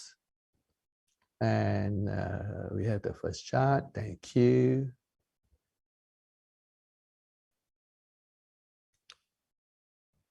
Thank you. Okay, here we have this chart. Oh, thank you. I saw Colin is taking photo. I'll try to come up with some picture, but I'm not so good at it, So if someone good in drawing can draw and show me a sample, that'll be good. Anyway, in this chart, you see here that I draw the cloud under that quantum time, under the last year of Daniel. 7-year tribulation, 370 days of Noah and the ark, and milliseconds of the post-millennium are all the same time period. But the battle is thrown backwards as far as possible, because time to God is just at another place. And so most of the shakings and the things that happened were thrown back in time to Noah, where the whole universe was in topsy turmoil. And that is where things were so shaken that you have the tilt of the earth. You have all the waters above coming down. You have the reaction of the earth that was still shaking, so that after Noah's time, it was still shaking and vibrating from the echoes of that, until the land start drifting. And you have the drifting of the continents, and it break up, and then it falls back, and then it flow back again. It seems that the continent didn't just drift and break apart once. It seems that some part of it must have meshed with each other until it became the continents today. And there's one more shaking that's coming in 2029 that will again change the continents of the earth. So the earth is shaking. And so you have that on the top there, you see I do also a cloud. You notice that the cloud that I drew start after Jesus comes to his church. Yes, because of the darkness that is coming. Now you know that whatever we receive or about to receive are not because of our works. It's not because of how good we are, even though we should be good in God, or how anything from our side. It's by the grace of God that God needs to impart to us a certain measure of his grace, because these two fallen angels are coming in 2027. So God has to impart something strong to the church, and the church must receive it before that, before the two fallen angels are released. And once the church receives that, we will be operating at a new level. It will be Jesus has come into his church, and the glory in us will be so great, and I talk about it so much in all the other teaching. So today, I'm not going to talk about that. I'm going to talk about this other thing of the mystery of the quantum time, that it's the mystery of the quantum time. You can call this a title, but it's actually also the days of Noah and all these things. But quantum time covers all three, so it's a good thing. And you see there that I draw the glory of Christ in the church, and that is pushing down the darkness. Pushing down the darkness, where the world is divided into light and darkness. And then that darkness also is in a 7-year tribulation. You can see the other cloud all the way, 7-year tribulation, where there was 1,260 days under Enoch, Elijah, and 144,000. Then they have mid-tribulation rapture, and a times and half a time, when God shelters that and the Antichrist. You know what will happen after the rapture? The Antichrist will proclaim himself as God. Yes, he'll proclaim himself as God. And the whole world will be different. All the seals are open, all the trumpets are released, and then after the mid-tribulation rapture, all the 7 bowls are released. And that's why for Enoch and Elijah, I draw a little thunderbolt there. Because of their ministry, they restrain evil to some extent, but not to the same extent as the glorious church. The glorious church was spread out to fulfill Daniel 2:44. And all the prophecies of the Bible of the kingdom of God will be fulfilled in this end time. We should rejoice in that. We are privileged. You know, Simeon rejoiced to see Jesus, so that when he see baby Jesus, he was so happy, he's ready to go home. We are going to see even more. We're going to see the fullness of the bride of Christ. The glory of Christ in the church is going to be so visible that it changed our physical body. And it changed our physical body so much that we have the ability to transport ourselves anywhere. We have mastered the art of transportation. We have mastered how to do the works of Jesus and the greater works of Jesus. There will be many things. We will be like Jesus on earth. The glory of Christ will be in the church. And you know, Jesus in his resurrection had added an extra glory. That also will be revealed in his church. We will taste of the powers of the age to come. New Jerusalem has in quantum time has an effect. You see, when God cracks time, and time is actually cracked, when God formed it into quantum time, there are other benefits where you saw that, of course, Jesus' cross affect all time. But you saw that this coming of Jesus, is also this coming of Jesus is linked up to this. Where is that period? Right place. Yes. Okay. Yeah, I got it. Yes. Thank you very much. And I like holding the wrong way. Wait, it was coming of Jesus. Da, da, da, da, da. Yeah, okay. Yeah. This coming of Jesus, of course, linked to Jesus, first coming, second coming, and the 3-part second coming. And the 3-part starts happening from Jesus manifesting to us here, and then coming in the rapture here, And and then the restraining here and the millennium here, all affected by Jesus. So we see that there are also positive quantum time happening on our side. When there's a negative, there's a balance of the positive.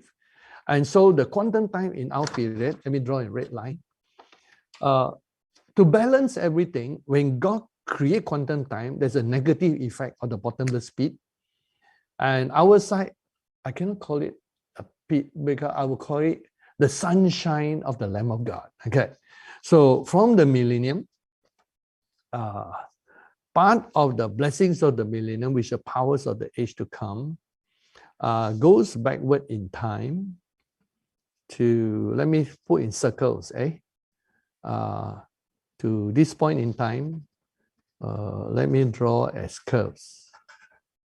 So to this point in time, and also after the millennium. Where is after the millennium? Okay, that's the Jesus' second coming, 1,000 years millennium. Then we go forward in time after the millennium here, continues to the New Jerusalem. So part of New Jerusalem is also coming to our time. Part of the millennium is also coming to our time. And all that Jesus has done is also affecting our time, all centered, and part of Jesus' second coming is linked also to our time. And this link, I'm going to make a stronger link to show that it's all connected in the second coming of Jesus. Where is the rapture? Okay, the rapture is here. And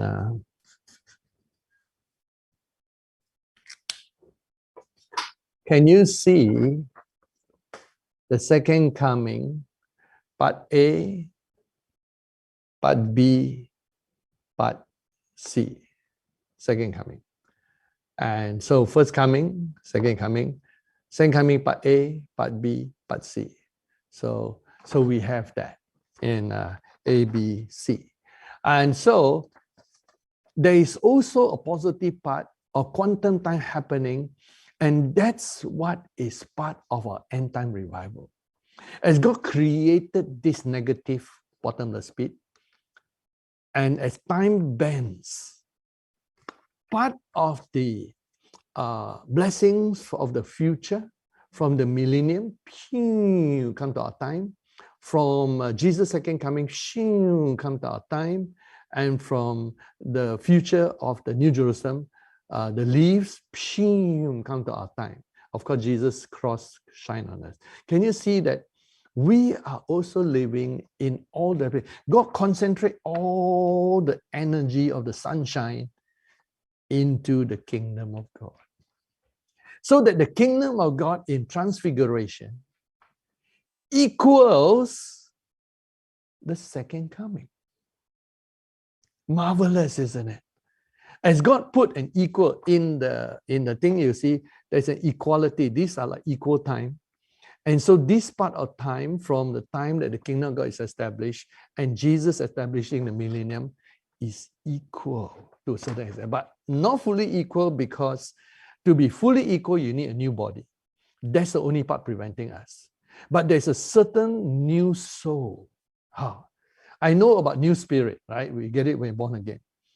But the renewal of our soul, perhaps that might be the next series I teach. It's going to be so powerful that our thoughts are so energized.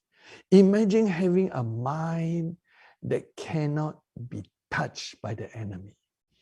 Imagine having a mind that is 24 hours full of love and full of joy.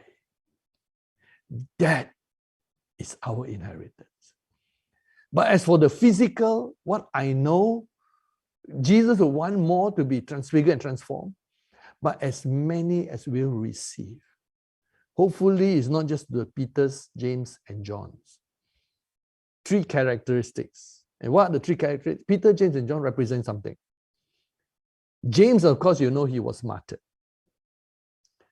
John, as you know, lasted right through. And each of them had different quality. James is more unknown.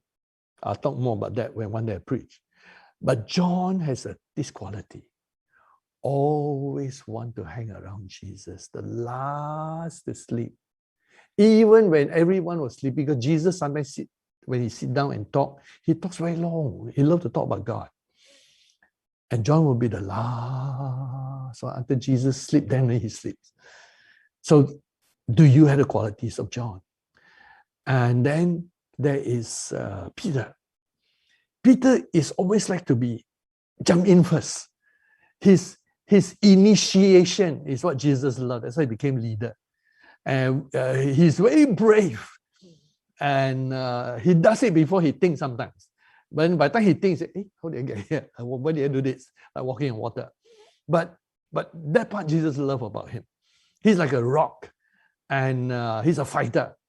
And he might go down, but he fights his way up. And so that's the part of Peter. He's a rock. And Jesus loved that part of him. And so he was blessed. So I pray that each of you will be among those who have the power to transport yourself at will.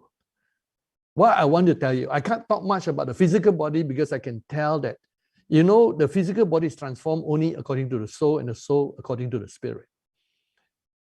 But I can talk about the transportation power.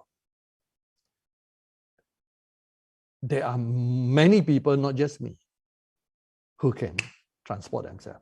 To do that, you may have a certain control over your body, which implies you have a certain control over your soul. Your soul has to be spiritualized also. And so that is possible, and I pray all of you get it as much as possible. That's my desire. Because the more of us, the better. God has not given his kingdom to other type of normal human, but given to new spirit beings renewed in Christ. They're not like human.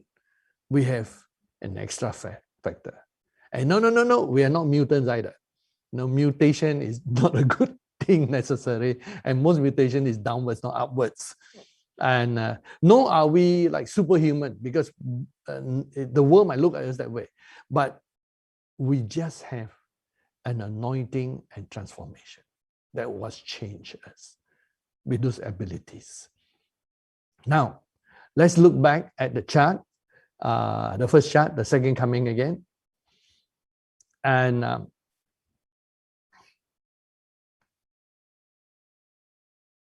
in the chart, you will notice that there's restraining of the glory of Christ in church before the rapture. And then there is a restraining under Enoch, Elijah, and 144,000. Then under quantum time, you see the 7-year tribulation, 370 days of Noah and the ark, and milliseconds post-millennium. Now, I'm going to expand the quantum time part to point to, and as I was studying, and everything I see, I always want to see what the Bible says. And so we bring the second chart, which Colin, I hope you have it now. It's called the 370-day cycle of Noah. Yes, this is the one you got. Thank you so much, Colin. And you notice that at the bottom, I drew the wavy line there, and I draw the equal. Where the battle of Armageddon, and Colin can point to Battle of Armageddon with a mouse. Yes, Battle of Armageddon, which is in Revelation 16, verse 14 to 16, equals, and I put the equal in red and bold and big one, equals Christ on white horse. That is Revelation 19, verse 11 to 21, equals the battle of Gog and Magog in Revelation 20, verse 7 to 10, equals the destruction of Gog and Magog in Ezekiel 30, 39. And note 39 verse 9 and 39 verse 17. Now, we pause for a moment. We come out the chart. Look at those scriptures. If you don't mind, let's look at the scriptures. In those scriptures, and please, if you do not understand, the good thing is this is recorded. You can listen to it over again and a few times until you catch the material or the data that I'm trying to impart to you. Thank you very much. And okay, let me get to the Bible here. First, Revelation chapter 16. Revelation chapter 16. Now, in Revelation 16, if you look at Revelation 16 take place especially in the second half of the tribulation. And there was another chart that we have that I think Colin has also sent or can be uploaded, downloaded, where I teach on the book of Revelation, and where I put Revelation chapter 1 to all the way to 22 to show all the different parts of the second coming. Maybe we might have a look at that along this teaching, because we're studying in this series called End Time Scriptures, plural. All the scriptures about end time we're trying to put together systematically for us to understand. Now, the 7 bowls are being poured out in the second half of the tribulation. And then when you read verse 12, and this is during the 7-year tribulation, it says on the 6th, in verse 12, then the 6th angel poured out his bowl on the great river Euphrates, and its water was dried up so that the way of the kings from the east might be prepared. And I saw 3 unclean spirits like frogs coming out of the mouth of a dragon. Now the earth after the rapture will become more and more dry, more and more dry. During the church rapture, the earth looks almost like the way it is, except we are absent. But during the second mid-tribulation rapture, as people are raptured, the land where they came out from became like desert or volcanic, no life. So as they go up, you see, wow, the earth changed. So it was really a different type of vision of the rapture. The mid-tribulation rapture really changes the earth. And the earth is already becoming more and more dry after the rapture. And it says in verse 13, I saw 3 unclean spirits like frogs coming out of the mouth of the dragon, out of the mouth of the beast, out of the mouth of the false prophet, for they are spirits of demons performing signs which go after the kings of the earth and of the whole world, to gather them to the battle of that great day of God Almighty. And then Jesus says, behold, I'm coming as a thief. Blessed is he who watches and keeps his garments, lest he walk naked and see his shame. Now, isn't it interesting that right at that point, he talked about his second coming? Because that is equal. Armageddon is equal, that quantum time battle, which includes Armageddon, includes the 7-year tribulation, which is inside the 7-year tribulation, which is Noah's 370 days. And so you have that. So that's why now you understand why suddenly, why he say he come. But he says, I'm coming as a thief. Now, have you ever wondered the contrast between Jesus coming and landing on the Mount of Olives and him coming as a thief is very different, isn't it? Because that is telling people prepare for the mid-tribulation rapture. That is also like a thief. And the rapture also like a thief. Because he comes and take people away. The second coming of Jesus for his church. And so there is the pre-tribulation rapture and the mid-tribulation rapture. He comes as a thief. And we are all taken. Lest he walk, and he keeps his garment, lest he walk naked and they see his shame. These are not talking about normal clothing. Because whether you wear clothing or not physically, Jesus will still see you as naked.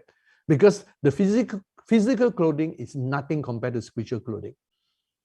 You know, if Adam and Eve knew that, they would not have used the fig leaves because it was like nothing. But it's the spiritual garments that actually clothe us. And that is why I say, be clothed. Remember, one of the blessings of the overcomers is that you will be clothed with garments, white garments. And notice, they are gathered together to the place called in Hebrew Armageddon. The confrontation between God Almighty and all the forces of darkness, including all the fallen angels from all the whole universe, from the 2/3 fallen universe, gather against God. And you notice it's the whole world, the whole earth. Then you look at Revelations 19, Jesus coming on a white horse. Why didn't they call his name Jesus? There's a reason. Because this is the battle that included before Jesus was revealed as Jesus. It included the time of the 370 days of Noah. It included the time of the end of the millennium. Now, let me talk about a millennium. When Jesus actually comes in his second coming, and he lands on the earth, and the Mount of Olives splits into two, as Zechariah 14 mentioned, there will be a shaking, and his mouth will open, and the light that comes off will swallow up all the evil, and then all the evil cast into the lake of fire, and all surrounding them, and Satan all lock up. The earth is going to shake when Jesus lands. And all the land that is in North and South America, those continents, all will group and become one section of land. And then it will pull towards the center, which is Jerusalem. Then all the land of Australia and half of Russia towards the eastern side, and China, Australia and all the Pacific regions and all these things, together with the section of China, Japan, Korea, and Southeast Asia countries and part of Russia, all will be gathered into another different piece. And then all the land of Europe, including the other part of European Russia and some sections of the surrounding the European section, continents and Iceland and all those now will be gathered into one piece. And then all the African continent together with the Middle Eastern section will be gathered together into one section. So in the millennium, there are 4 sections of land like a clover leaf. The earth will look different, with Jesus and ruling from that center there. And a type of Ezekiel's temple will be at the center, where there'll be north, south, east, and west coming, and that will be the millennium. The millennium looks different from New Jerusalem. And so we have that Jesus' second coming is a powerful time, but when he deals with all the darkness in the battle of Armageddon, it is equal to this that is happening in chapter 19, when he comes as the Word. In verse 11, I saw heaven open, and you will notice something where it says that no one is allowed into the temple.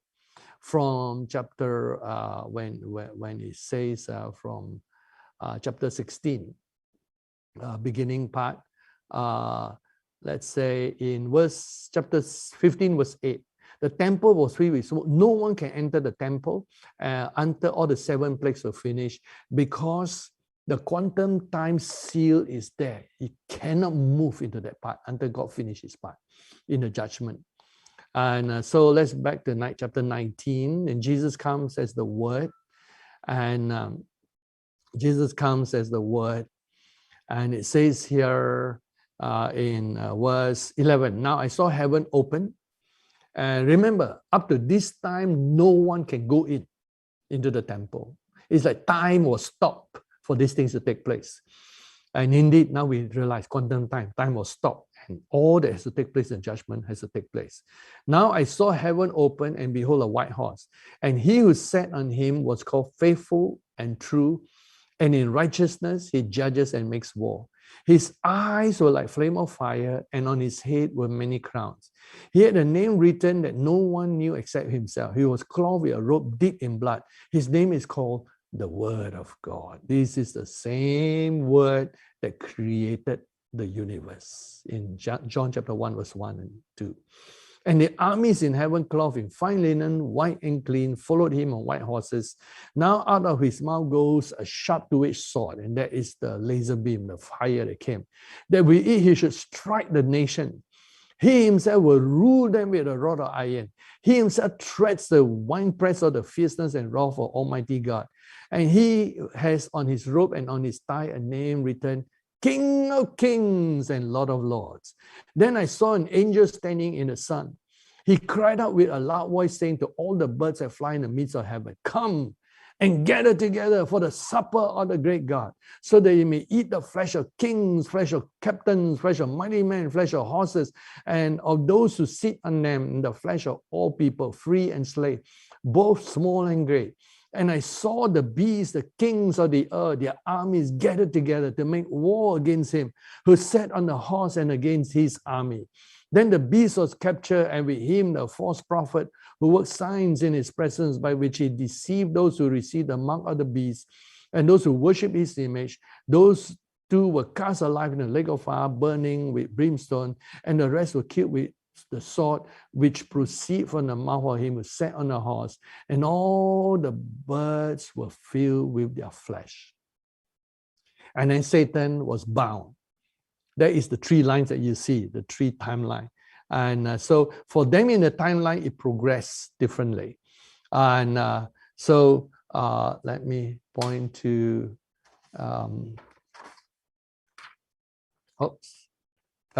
listen.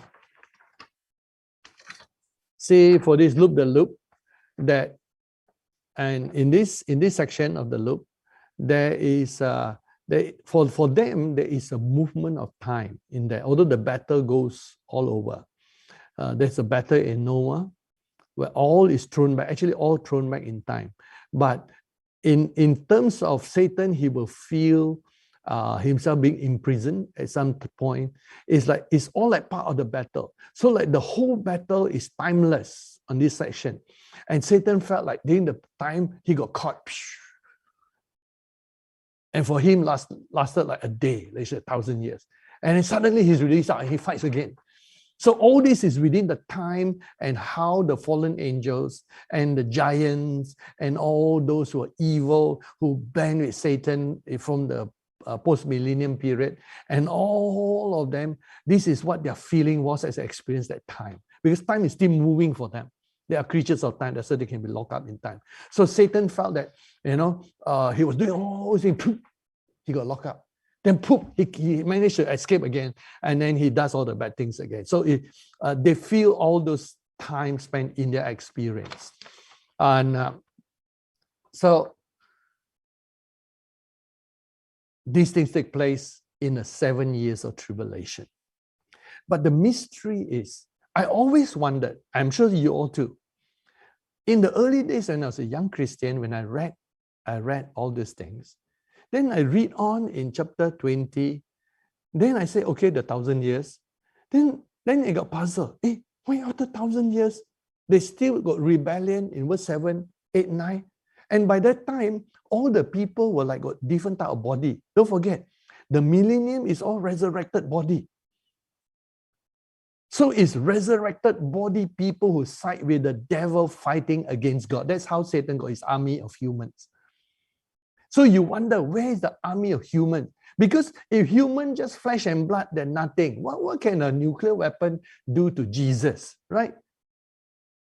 But these are resurrected people after the millennium who side with Satan and they're thrown back in time. It only lasted a millennium. The moment they choose, thrown backward. You choose, all thrown backward. But there were entire groups of people who were tested after the millennium and failed. So it says in verse 7 in chapter 20. So I never understood this last time, but now I do. Quantum time. They were thrown back in time. Now when the 1,000 years have expired, Satan will be released from his prison and will go out to deceive the nations which are in the four corners of the earth. And then here's a name that's familiar. Gog and Magog. To gather them together to battle, whose number is as the sand as the sea. Look how many people there are. You know what the sand of the sea is like? And that's a lot of people. Of course, there might be trillions in a millennium, but that's a lot of people still, like the sand of the sea. Nations rebelling against God. And in a millennium, they only lasted a millisecond. They're all thrown back in time. And I always wonder, why does it happen still? I thought all finished. Now I realize, this is where the army of Satan came from. And he recruited from these people who had glorified body. You know, when you have a glorified body, you do not die. I mean, die the physical death. You can't die the second death, thrown in the lake of fire. So every one of those who were resurrected body, who joins Satan, goes into the lake of fire. And then look at how it happened.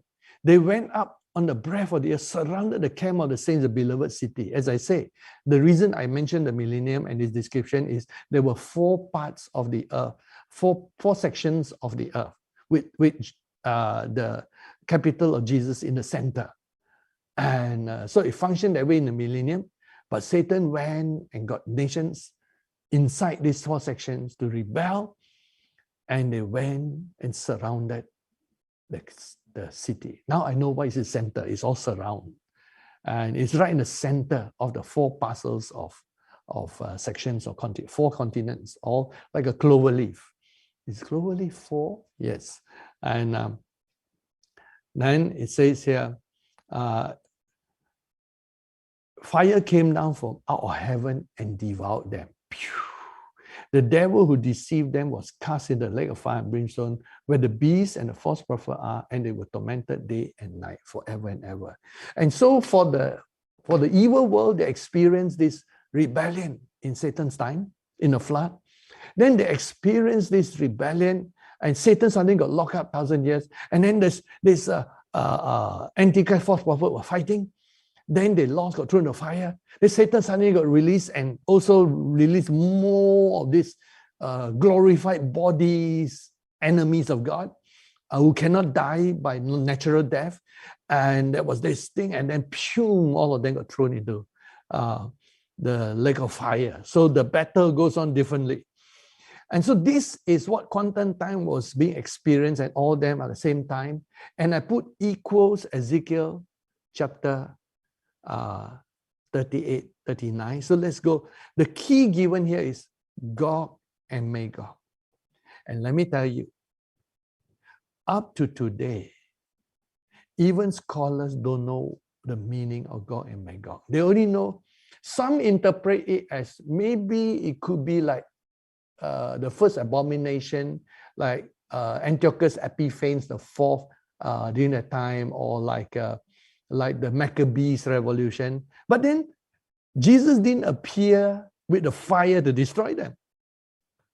So they admit it cannot be. And up to now, in our ancient and modern history, there is no such event as Gog and Magog coming against Israel or Jerusalem. So every scholar is scratching their head, wondering, what is Gog and Magog? Which today you will understand. Because God gave understanding. As I say, all end-time scriptures had to be studied. So he gathered all of them, and they're all equal. And you notice, to deceive the nations which are in the 4 corners of the earth. Before, when you read the 4 corners, we know north, south, east, west, correct?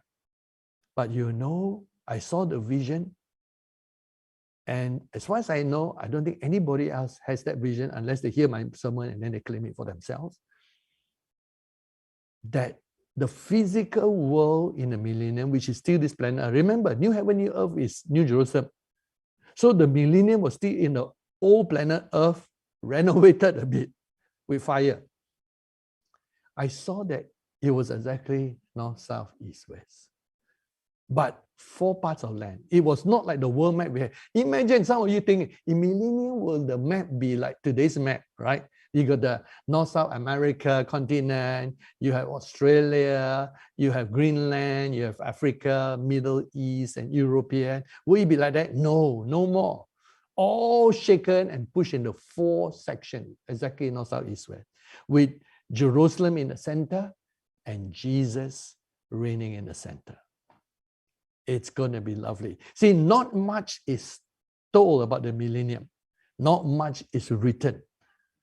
And as we approach the end time, God lets us see more and more by His grace. It's just like before John, no one has ever heard of 7 spirits.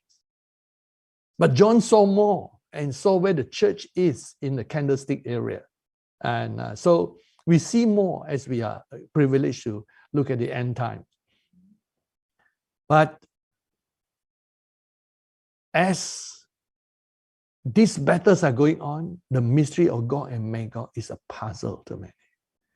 And Gog and Magog, of course, the way it's phrased in Ezekiel 38:39 is like Gog is a person and Magog is like the person's country.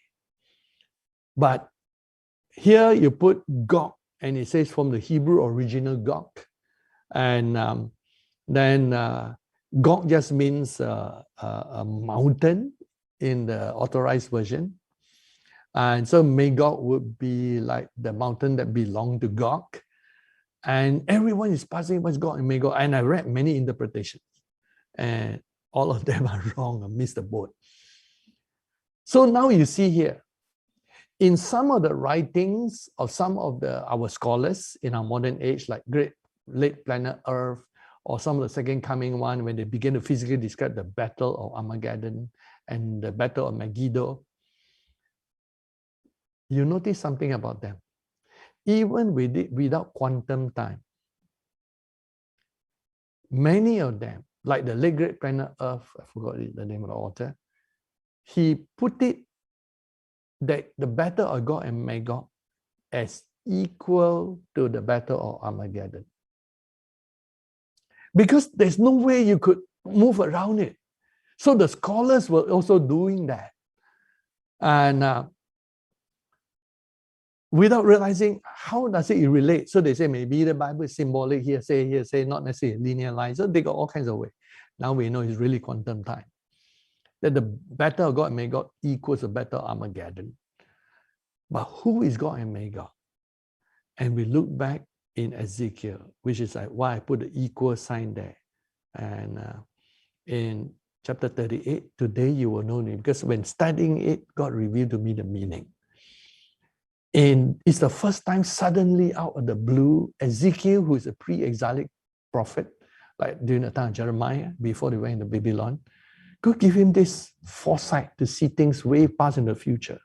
And he says, Son of man, set your face against Gog and the land of Magog. And then Ezekiel prophesied unto the new temple, which is like he saw a bit of the millennium. He saw part of the millennium. Except that the temple actually no more sacrifice. Animal sacrifice going backwards. And so he saw it in allegorical form. And then you can understand why Enoch also saw the second coming. Because to him, the second coming is, and the good parts seem to happen at the end of the flood, which was 370 days. So for him, it was like he saw the second coming. And he saw the Son of Man, Jesus, coming with thousands of his saints. Because the quantum time, the positive side, was also visible. And anyway, let's read on Gog and Magog. It says in verse 2, the prince of Rosh, Meshach, and Tubal. Now I know all the research. Some people say Rosh is Russia, Meshach, Tubal are different parts of the Middle Persian Empire. I've done my research, ecological, geography, and biblical history, and all that. Some put it to the Russian Empire, all those things. But most of the time, you'll find that no matter how you research, these lands are around the land of where Turkey is and where Babylon is. And then he says here, prophesy against him and say, thus says the Lord, behold, I'm against you, O Gog, the prince of Rosh, Meshach, and Tubal. I will turn you around, put hooks into your jaw, lead you out. Now, lead you out is a word that is like leading out into something. How does God do that? How does God lead him out? Is God involved? Now I know the clue. God is involved in leading them all from the millennium. The word lead out is like taking them out. taking them out and throwing them back in time to the 370 days of Noah. I will turn you around, put hooks in your jaw, lead you out with all your army, horses, horsemen, all splendidly clothed, a great company. Then he adds countries like Persia, Ethiopia, Libya, Gomer, all is to Togarmah, all together. There's 5 different nations that are mentioned in the house of Togarmah. And then when you add Meshach and Tubal, there were 7 altogether. And prepare yourself, be ready, you and all your companies are gathered. Then it mentioned, here's where the time lapse comes, where God is pointing to the future and also to time. Verse 8, after many days, the word after many days is talking about after much time, pointing to somewhere in the future. You will be visited. That means this place, this land will be visited by God. Now, just understand that based on archaeology and Bible history, all this area of Gog Magog is around like the Turkish, where Turkey is today, what part of Russia on the European side, and also south towards Iran, Iraq, and all the countries there north of Israel. And there's a big territory. And then it tells us that in verse 8, after many days, you will be visited. In the latter days, you will come into the land of those brought back from the sword and gather from many people on the mountains of Israel. So it says in the latter years. The word latter years in some translation is towards the end of days, towards the end time. And then it says they will be brought out of nations, that all of them dwell. And in verse 9, you will ascend coming out like a storm, covering the land like a cloud. Let's say I draw the cloud there. And all your troops and many peoples. On that day, it shall come to pass that thoughts will arise in your mind, the evil plan, etc. And then you bring back down to verse 14 to 16. Therefore, son of man, prophesy and say to God, thus says the Lord, on that day when my people Israel dwell safely, will you not know? Then you will come from your place out of the far north, you and many peoples with you, all of them riding on horses, a great company, a mighty army. We know this mighty army is similar to Revelations 20, the mighty army that come out from the millennium, that side up with Satan. You will come out against my people Israel like a cloud. And indeed, because glorified bodies is not like physical earth really floating in the air. It will be in the latter day. Again, it said this will happen in the end of days, in the latter days. I'll bring you against my land so that the nations may know me when I'm hallowed in you, O God. And now, why does God use Ezekiel to prophesy this towards in the Old Testament? Because in the Old Testament, there's a clue to the meaning of Gog and Magog. Although that Gog also here means mountain, and from the Hebrew, and also there is here is the prophetic prince of Rosh, Meshach, Tubal, and Magog, and Magog could just mean land of Gog. And I read all what the scholars read, and there are a lot of writings. Believe me, they might not be popular books, but there's a lot of writing in Gog and Magog, a lot of reading. Probably could be about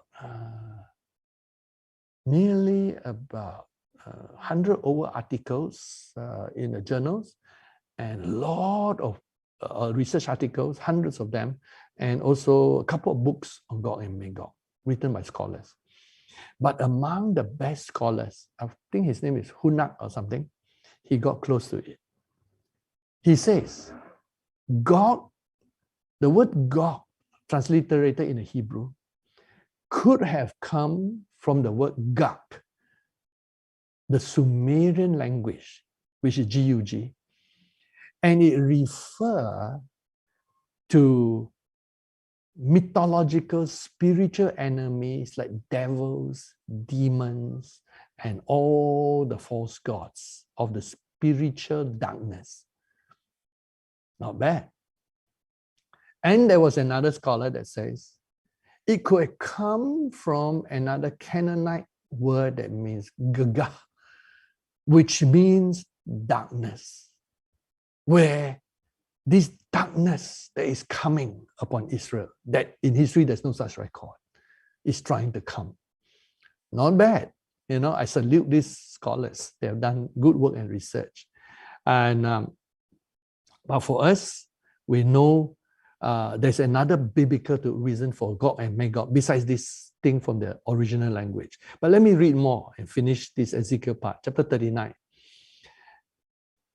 In verse 1, you son of man, prophesy against Gog and say, thus says the Lord, behold, I'm against you, O Gog.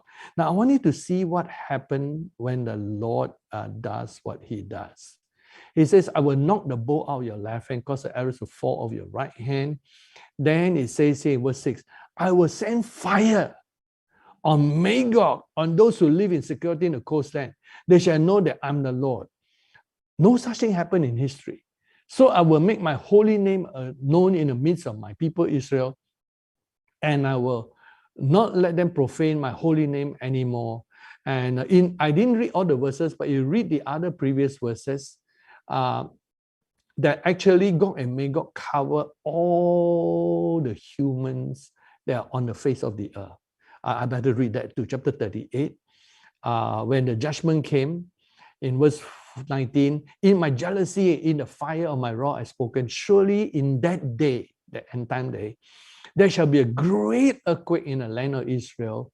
And that took place in Revelations. So that the fish of the sea, the birds of the heavens, the beasts of the field, all creeping things that creep on the earth, look, all, total, all, not even a cockroach survived. Oh yes, all life died, except for the spiritual life sustained under the devil in the second half of the tribulation. And the whole earth was like a volcano. Can cockroaches live in volcanoes? No. Even cockroaches die. No, praise the Lord. And all men who are on the face of the earth, look, all men. So this battle of Gog and Magog, even in Ezekiel, is something that has never taken place in history. That's involved all that are alive. And we know that the all men comes from the millennium part, taken back in time to the 7-year tribulation. And who are on the phone shall shake at my presence. So the presence that God brings. That's why there's no such thing happen in Israel history. That's why scholars are scratching their head. They say, when did it happen? It never happened. No, must be in future. But future, when? The only place is Revelation chapter 20. At the end of the millennium. And so it says here, I will call a sword against God throughout all my mountains and all the things. And I will rain down on him, on his troops, in verse 22. Many people saw on a flooding rain, great hailstone, fire, brimstone. It looked like the whole earth experiencing what Sodom and Gomorrah experienced, which never happened before. And anyway, back to chapter 39. And the Lord says here that all nations, again, it says in verse 7 and 8, so I will make my holy name known in the midst of my people Israel, and I will not let them profane my holy name anymore. Then the nations shall know that I am the Lord, the Holy One in Israel. Surely it is coming, it shall be done, says the Lord. This is the day of which I have spoken. Then those who dwell in the cities of Israel will go out and set on fire and burn the weapons, burn the shields and bucklers. These are symbolic, allegorical. The bows and arrows, the javelin, the spear. They will make fires with them for 7 years. That, my friend, is quantum time predicting the 7-year tribulation. Now, here is the thing. I remember I said I will prove the quantum time from the Bible. If Gog and Magog equals Revelation 20, which you cannot run away from, it does.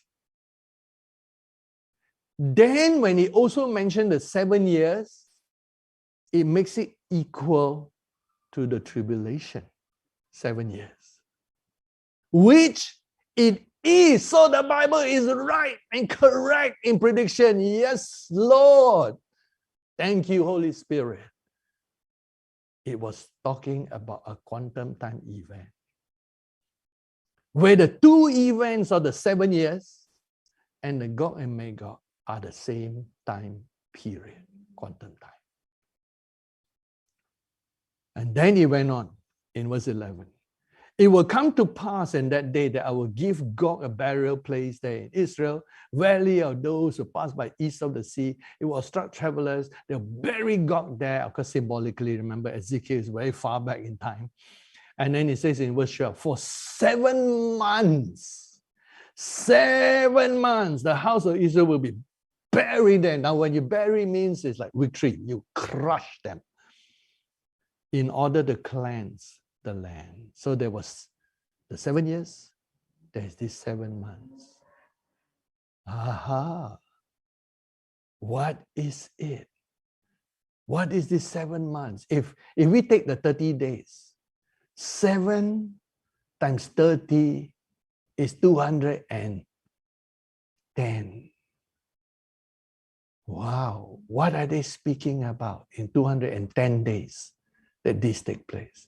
See, none of the scholars were studying the time and mathematics. They were all looking at Gog and Magog.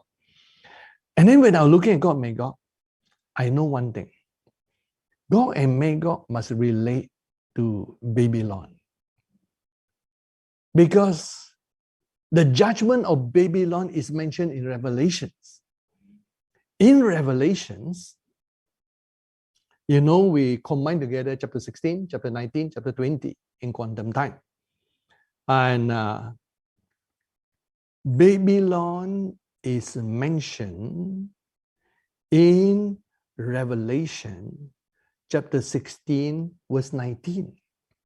So at Jesus' coming, the earthquake came. Remember, I will cause an earthquake to take place in the land of Israel. And it's a judgment on chapter 16, verse 19 on Babylon. As the angel poured out his bowl, remember, at the same time, there was also, you can see 3 different things. You can see on one angle, in the millennium, Christ ruling. But you see, behind that, there is also the throne in the 7-year tribulation of Satan, which was also in Jerusalem. He proclaimed himself as God and used Jerusalem as his HQ. And of course, in the time of Noah, nothing but water all over the earth.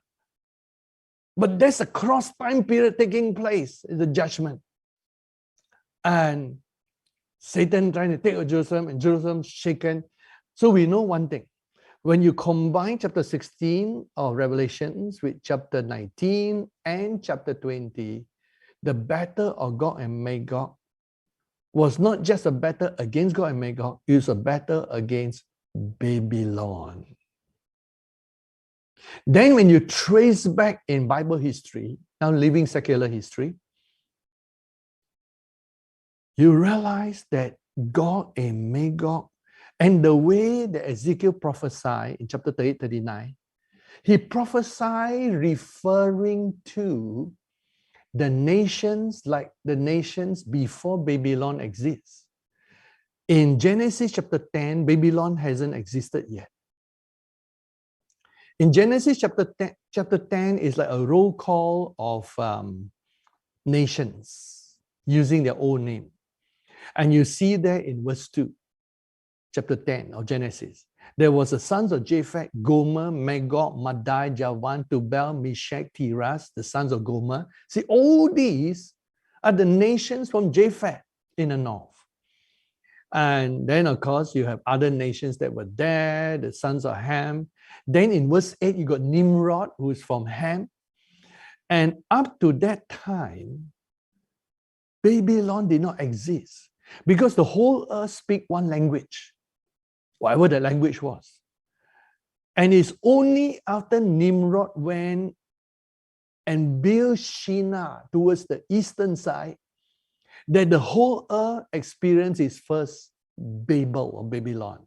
It says in verse 8 in chapter 10 of Genesis, Cush begot Nimrod. He began to be a mighty one on the earth. He was a mighty hunter before the Lord, before it is said, like Nimrod, the hunter before the Lord. And the beginning of his kingdom was Babel. Babel is where he decided to build Babylon in the land of Shinar, which is recorded in the next chapter on the Tower of Babel, chapter 11, verse 1. The whole earth was one language. So there were all these nations being formed. They were one language. Before they divided, they all built this big tower that we know represent the beginning of Babylon. And from that onwards, you got all the Babylons that come, Babylonian Empire, Mystery Babylon, and all the other Babylons that try to arise. So here is what it is. In the time of Ezekiel, as he prophesied, Babylon existed. And Gog and Magog were separate from Babylon. But in a time of Genesis, before Babylon exists, Gog and Magog exists. And here is what Gog and Magog is. Gog and Magog are actually proto-Babylon. You know what the word proto means? It was beginning or before. And like, for example, before Singapore was Singapore, Singapore was Temasek. It was an island that belonged, I believe, to the Sultan and or Johor. And as in the end, under the British colony, it was turned over to the British colony. And subsequently, Temasek, which was the original name, became Singapore. Because Singapore today has expanded its land by quite a lot by reclaiming. And so Temasek is proto-Singapore. Just like, for example, USA. Before USA was USA, it was divided among the French and the British on different sides. And whatever the 13 colonies were, they were proto-United States of America. Today, United States of America have 50 states. And so they were proto, they're the beginnings of, and before even the name exists. So Gog and Magog were proto-Babylon. But they were also Neo-Babylon. New means something new, something different. It can be in a different name. Like the charismatic movement is in history, church history, we study it as a Neo-Pentecostal movement. After the outpouring of the Spirit at Azusa Street, many churches were formed and they call themselves Pentecostal churches, many denominations, because they practice speaking in tongues. But when the charismatic move came, there were many in denominational churches, including even Catholics, Methodists, Baptists. They started speaking in tongues, but they never left the churches, and they remained Baptists, Methodists, Anglicans. And in fact, one of the first was the Anglicans, and then the Catholic. They remain Catholics, Anglicans, or Baptists, or Methodists, or any of these other churches. And so they are called Neo-Pentecostals, because it's a new form of Pentecostalism, but within the churches. And so Gog and Magog, in Revelation 20, where Babylon don't exist anymore, is again Gog and Magog. So Gog and Magog was like the Neo-Babylon and the Proto-Babylon. And so in prophecy, when God referred to them, he was trying to refer to time periods where one doesn't exist yet. During the time of Ezekiel, Gog and Magog were like very hard to find. It was like the Babylonian Empire was coming up, which was separate from Gog and Magog. Yet, there was a proto-Babylon that was coming forth that he prophesied about.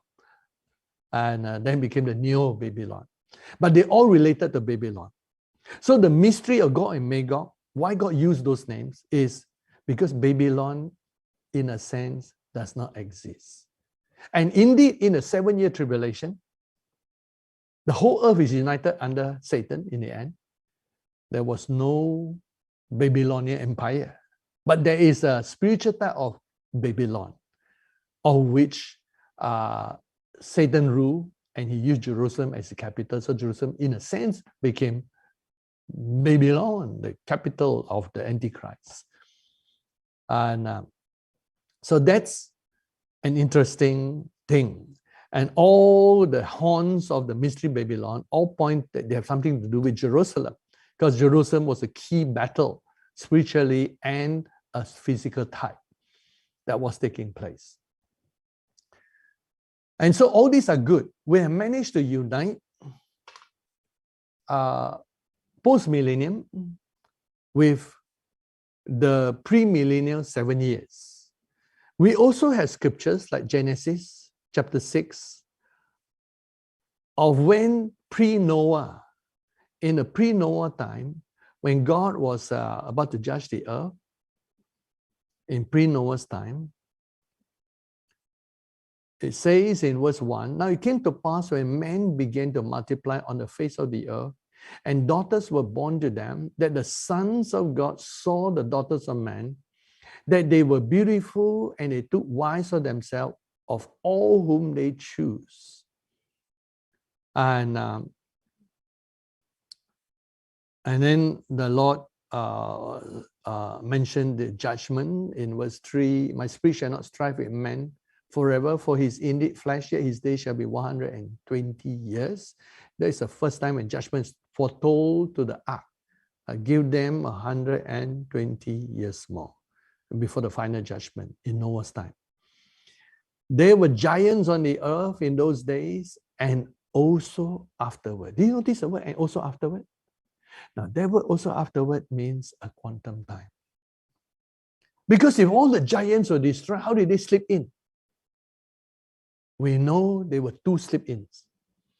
After the flood, for some reason, you suddenly find there are some giants around in Canaan. There was Og, the king of Bashan. And by the way, some people thought the word Gog has a reference to Og, which is another scholar. And I love this scholarly research. Another scholar said, perhaps it could mean a derivation of Gog from Og, because that's a tiny little side meaning. The word Og in Hebrew actually means long neck. That means referring to giants. I know that King Og was one of the giants. He was the last of the giants. There were giants all over in different places described in the Bible. When Joshua went to the land, and how there was an Anakim, there were all these other things, they call them by different names, but the giants slip in. We know that there are giants during the 7-year tribulation, when Satan again has the fallen angels do different things. And because during the period, remember, there is a quantum time, where the period of Noah and the period of the 270 days of Noah, 370 days, of Noah, and then there was a 7-year period in the millisecond, all were linked in some way. But how did some of them escape out of that time zone into the period of the kings and Joshua and the Canaanites? And could be some reference side effect that take place inside the human DNA in some way that part God still has yet to reveal. I have some clues, but let me wait till God reveal the clues. But the 7-year period one I know came from, again, the fallen angel, some fallen angel being mixed together, some years at work, causing the giants. And there was in the millennium, not in the 7-year, the short giant, the shortest, there were giants. The shortest giant is about 3 stories tall. The tallest was 7 stories tall. But in the time of Noah, they were even taller still. Horrible, those times. And so in the 7-year tribulation, it will happen again. And so the word afterward points to a quantum time event. These are clues. But here's where I go to the second chart as I conclude and show you the mystery of the time periods under Noah. Because when God showed me, God says, all these battles are fought during this 370 days, and each of those events means something. So I was interested, and this is my research, on the 370 days of Noah. And all the Bible verses are included in this chart, so you can refer to this chart. 370-day cycle of Noah. Because it's measured from the first time that Noah entered the ark to the first time that Noah came out of the ark. He was in the ark for 370 days. He went in the 600th year of Noah. On the 17th day of the second month, he went in. On the 27th day of the 601st year of Noah, he came out. So we know in those days they measure years by round figure, 330 days a month, 360 a year. So that's how I measure. That is 360 plus another 10 days. Because it's instead of 17th day of the month, it was the 27th day of the month. So that's 370 days that Noah was in the ark. And don't forget, he was 1 week before the flood, and that refers to our time. 7 times 7 years, our time. We are in the last week of Noah before the flood. Very strange, very interesting, isn't it? And so I saw that the 370-day cycle of Noah have different division, and each one has a meaning. And so here is the one, where it says, in Genesis 8, verse 1 to 4, looking at the chart or in your chart, it records that that it rained for 40 days and 40 nights, non-stop. And then even after it rained, the water kept rising, and reached a peak of 150 days. Only at the end of 150 days did the water slowly begin to come down. And it took time for the water to come down. And so those first 150 days are the fiercest battle at the universal level, where the earth, the sky, the planets, the moon, the stars, and all the fallen worlds in the galaxies, and everything was shaken. It was like the enemy rising, and God was judging. Until Genesis 8, verse 5 to 13. So the first 150 days was horrendous. The ark just, going up and down. And then the water keep going higher, until if you measure the highest mountain at that time, of course, it might be different from today, it was nearly about 3,000 feet above the highest mountain. The water, the earth really covered by water. And at the end of 150 days,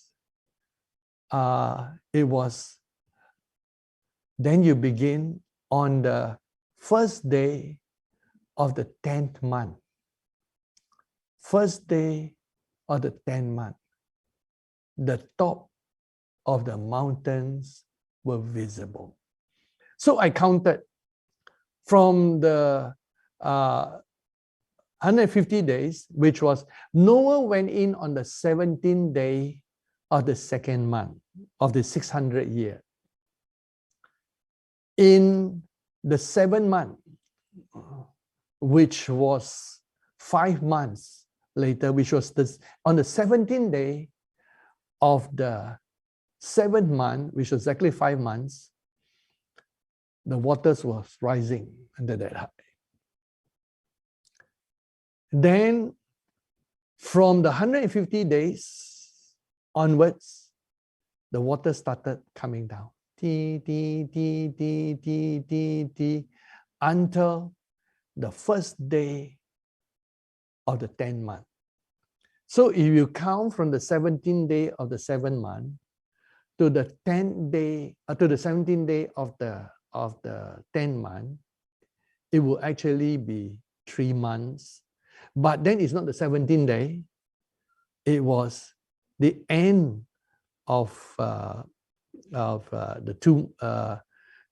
was 2 months roughly plus a couple of days.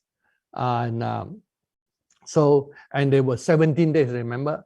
From the 17th day of the 7th month until the 30th day of the 7th month, that's exactly 13 more days. So there were 2 months plus 13 days. So it took 73 days for the water to slowly come down. That's where it represents God's judgment and the enemy being put down. And that time period was 60 days plus 13 days. 13 days. 13 is a number of rebellion. The rebellion is being put down. It was 60 plus 13. And then after 73 days, so there was 150 days plus 73 days, the mountaintop suddenly is visible. The mountaintop finally can be seen. Now the water still had to go down some more. So on the first day of the 10th month, which is exactly 73 days, as the water receded, it reached a point where the mountaintop can be seen. That is like the victory that God has given to the earth. Judgment is completed. Now the new world is rising. And then you have, when you add what is what I call, remember, the 7th month. 7th month is 210. So I realized that when you add an interesting number, all these numbers were very symbolic. Remember the first 150 days, and where's my calculator? Okay, so when 210 minus 150, when the water was coming down, it was exactly 60. So exactly 2 months, 60 days, when the battle is done. Then you have the number 13 appear, where the rebellion is put down. The word 13 is always a number of rebellion. In the Bible you find, even when Abraham fight against the other kings to save Lot. And then after that, here comes human, the preparation part. Noah waited 40 days. And so when you have 73 plus 40, you have the ark. The window of the ark was open. Now, you can open but cannot come out, of course. And so you have 73 plus 40. Interesting number, 113. That was 60 plus 13 plus 40. And that was Noah opened the window. Finally. So begin the work of God. And then as he opened the window, he let out 2 birds, the raven and the dove. The raven went out but never came back, because the raven don't mind muddy ground and just wait on that. But the dove needs cleaner ground, and so the dove came back. The raven, of course, it represents like the flesh animal. And so it's like God creating environment for the flesh to exist. The dove, of course, represents the spirit. So the spirit for yet still seeking to move among men. So there was another 7. 7 days later, he sent a dove. The dove came back, and that is with a piece of olive branch. And that, is a symbol of peace the whole world over. Olive talk about the restoration of the anointing. I was taken back on between September 23, 2013 to 3 days, we fasted 3 days, to September 26. In those 3 days, I was taken back in time to see the period of the time before Noah's flood. There were mountains of bones, and there was a stench on the earth in the area where the pyramid triangle, spiritual pyramid, where the fallen angels were gathered. And there were experiments on animals and humans and even spirit beings, all that by Semyaza. Oh, it was horrible. And I saw how that is uninhabitable. But then, even when I went back in time, spiritually, it was a spiritual vision also, allegorically. I saw one olive tree. Very strange. And at that time, there was also the first 7 thunders with me. And I was walking and I saw, but by that time, he actually left on 23rd. But I saw spiritually what was happening. I saw one single olive tree growing. And like the whole land had no tree, all bones and deserts and stench and smelly. And I saw in the vision. And then I saw one olive tree. Then I saw a thunderbolt and the olive tree. When I was looking at the olive tree, I said, this olive tree will make some good rods, the rod that Moses carried. I don't know, I was seeing that in that vision. And then it was a full-fledged vision. I cannot see anything else in this world except that one. It was taken deep into the closed vision. And at the thunderbolt, I saw that there was one stick left. And the rod, and that stick became my rod, one rod. And they were like jagged edges coming out, 7 exactly. And I knew it was the 7 thunders. And I was giving to hold that staff of the 7 thunders. And then I pick up all the pieces of the olive tree, and I said to myself, all these can be made into rods. And so other things happened in the vision, about a river that came, and a small boy that came, and then a tent and all that. But that was the vision I had. And the other things that got revealed, I can't share. But those are the things that got shown. And so I saw that even during the time of the judgment, God was renewing mankind. He was cleansing the world of evil. And then when it came out, and the first time God showed that the end of Noah, when Noah came out, it was similar to Jesus' second coming. And then Enoch was asked a question, why this quantum time? And Enoch said, if God didn't do this, human civilization, and we asked Enoch the question in 2013 when we were like in the New Zealand altar building. And Enoch said, if this didn't happen, your planet and your nations that you have today cannot come about. God has to totally restrain and make a little flow back in time from the victory of Christ's second coming, back to the time when Noah opened the door and a new covenant began in time. I said, wow, we humans are really fallen. We need so much suppression of evil to even produce the civilization that we have today that is still so imperfect. And so much evil has to be restrained for us even to become where we become today. And so that's interesting.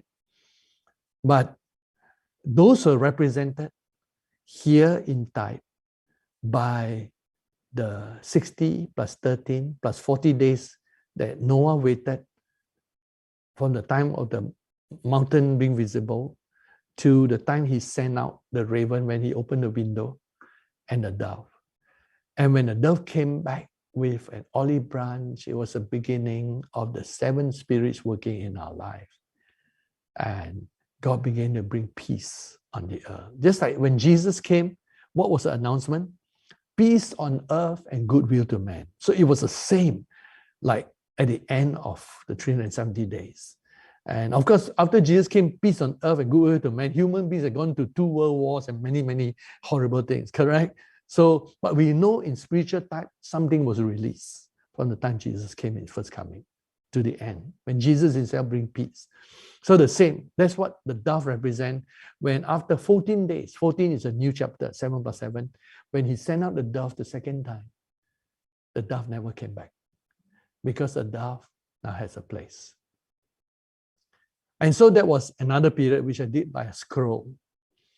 And then in Genesis 8:13 to 19, that was a third period when the water now dried up. And it dried up, after the dove went out, it was another 36 days. And the number 36 is very important. From the time that the dove went out to the time that Noah came out was 36 plus 10 days. So it was 36 more days to exactly 1 year, the 17th day of his second of his 601st year, second month. So everything dried up by from, as you can see, from the second year, the first year of the first month, to the second month of the 17th day of the second month was 36 days altogether that made. And then as he came out, the 36 is an important thing. Let me put it this way. And I examined the number 36. The number 36. Now, the other 150 plus 127, 127 is actually the 31st prime number. A prime number is a number that can only be divided by itself. So that was an interesting period, that it has to be in by itself. And 36 is the square of 6. 6 to its own power. And also a triangular number, making it a square triangular number, which is strange. Because it will be like, it will be like 12 plus 12 plus 12. And remember, it's like the 12 gates, all focusing into the final cube. And 36 is also has exactly 8 solutions. And the smallest number with 8 solutions, possibility of 5x equals n. It's also the smallest number with exactly 9 divisions, with 36 as composite number. And it is a sum of 2 primes, 17 and 19. The sum of the cubes of the first 3 positive integers. And it's a unique number. And so that number plus the number 10, Noah finally coming out of the ark on the first year, second month, 27th day of the month. Noah came out. For 370 days, our humanity that was in Noah and his 3 sons and the 3 wives was inside that little ark, being preserved out of space and out of time, for our time, that our civilization could develop.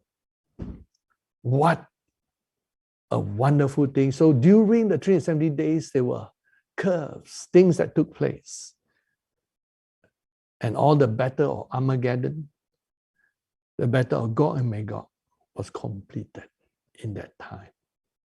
For our future 7-year tribulation is equal to 370-day cycle, all thrown back in time. All the effects were thrown back in time. Just like you could control an explosion to explode in a certain direction.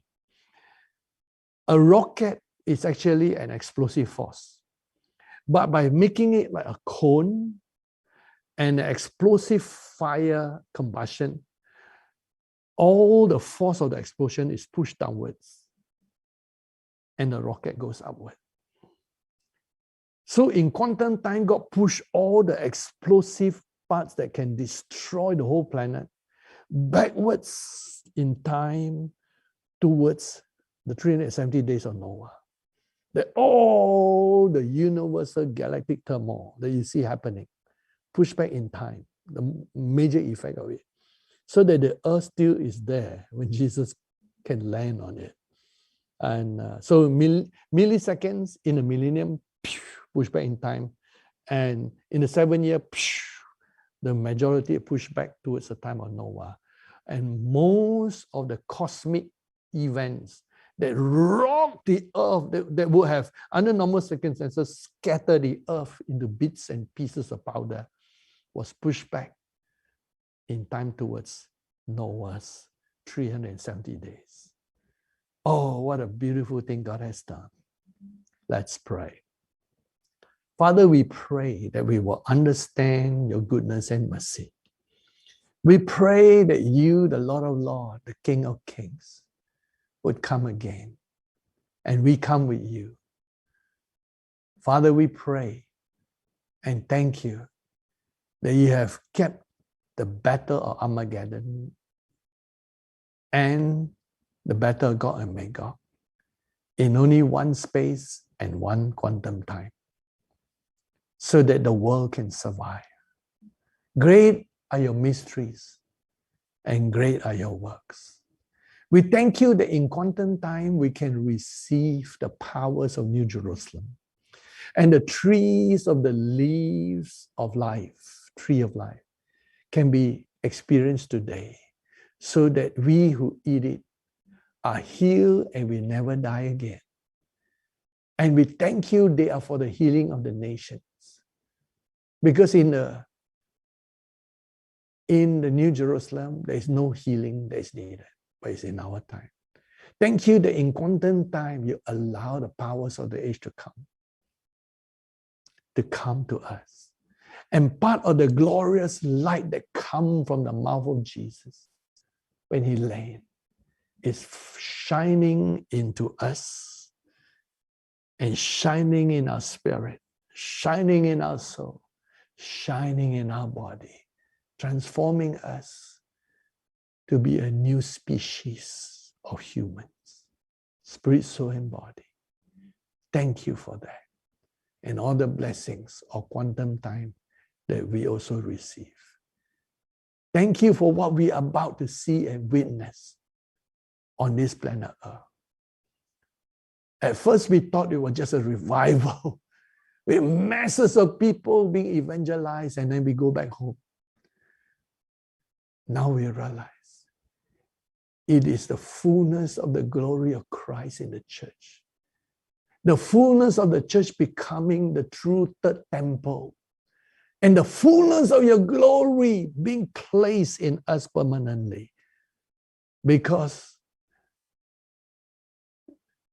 there were two places built for you. One, the tabernacle of Moses, and that's gone, except for the ark. And two, the temple of Solomon, in which you place your glory, and that's also gone. Finally, you build your third temple. With Jesus pointed, it is his body. In 3 days, you will raise it up. And you did. We are here in the end of the second day. We are the beginning of the millennium. In a sense, we are the beginning of the third day, for the second day has ended. The midnight call has been called. And the fullness of the millennium will begin when Jesus lands on the earth. Thank you that we have the light of the glory of the Lamb in New Jerusalem and the light of the glory from your mouth and your breath shining in this end time today in September 2021. And we will enter the fullness of the experience of your kingdom, of Christ in us, the hope of glory. Where we will receive a kingdom, it's been decreed by the Ancient of Days that the saints will possess your kingdom. and Satan is under our feet. It's been decreed that we, your sons and daughters, will crush Satan under our feet. We will have victory through your resurrection power over sin and death and devil and demons and fallen angels, just like you did. Jesus, our head, our Lord. Let it be unto us according to your word. We praise and worship you in Jesus' name. Amen.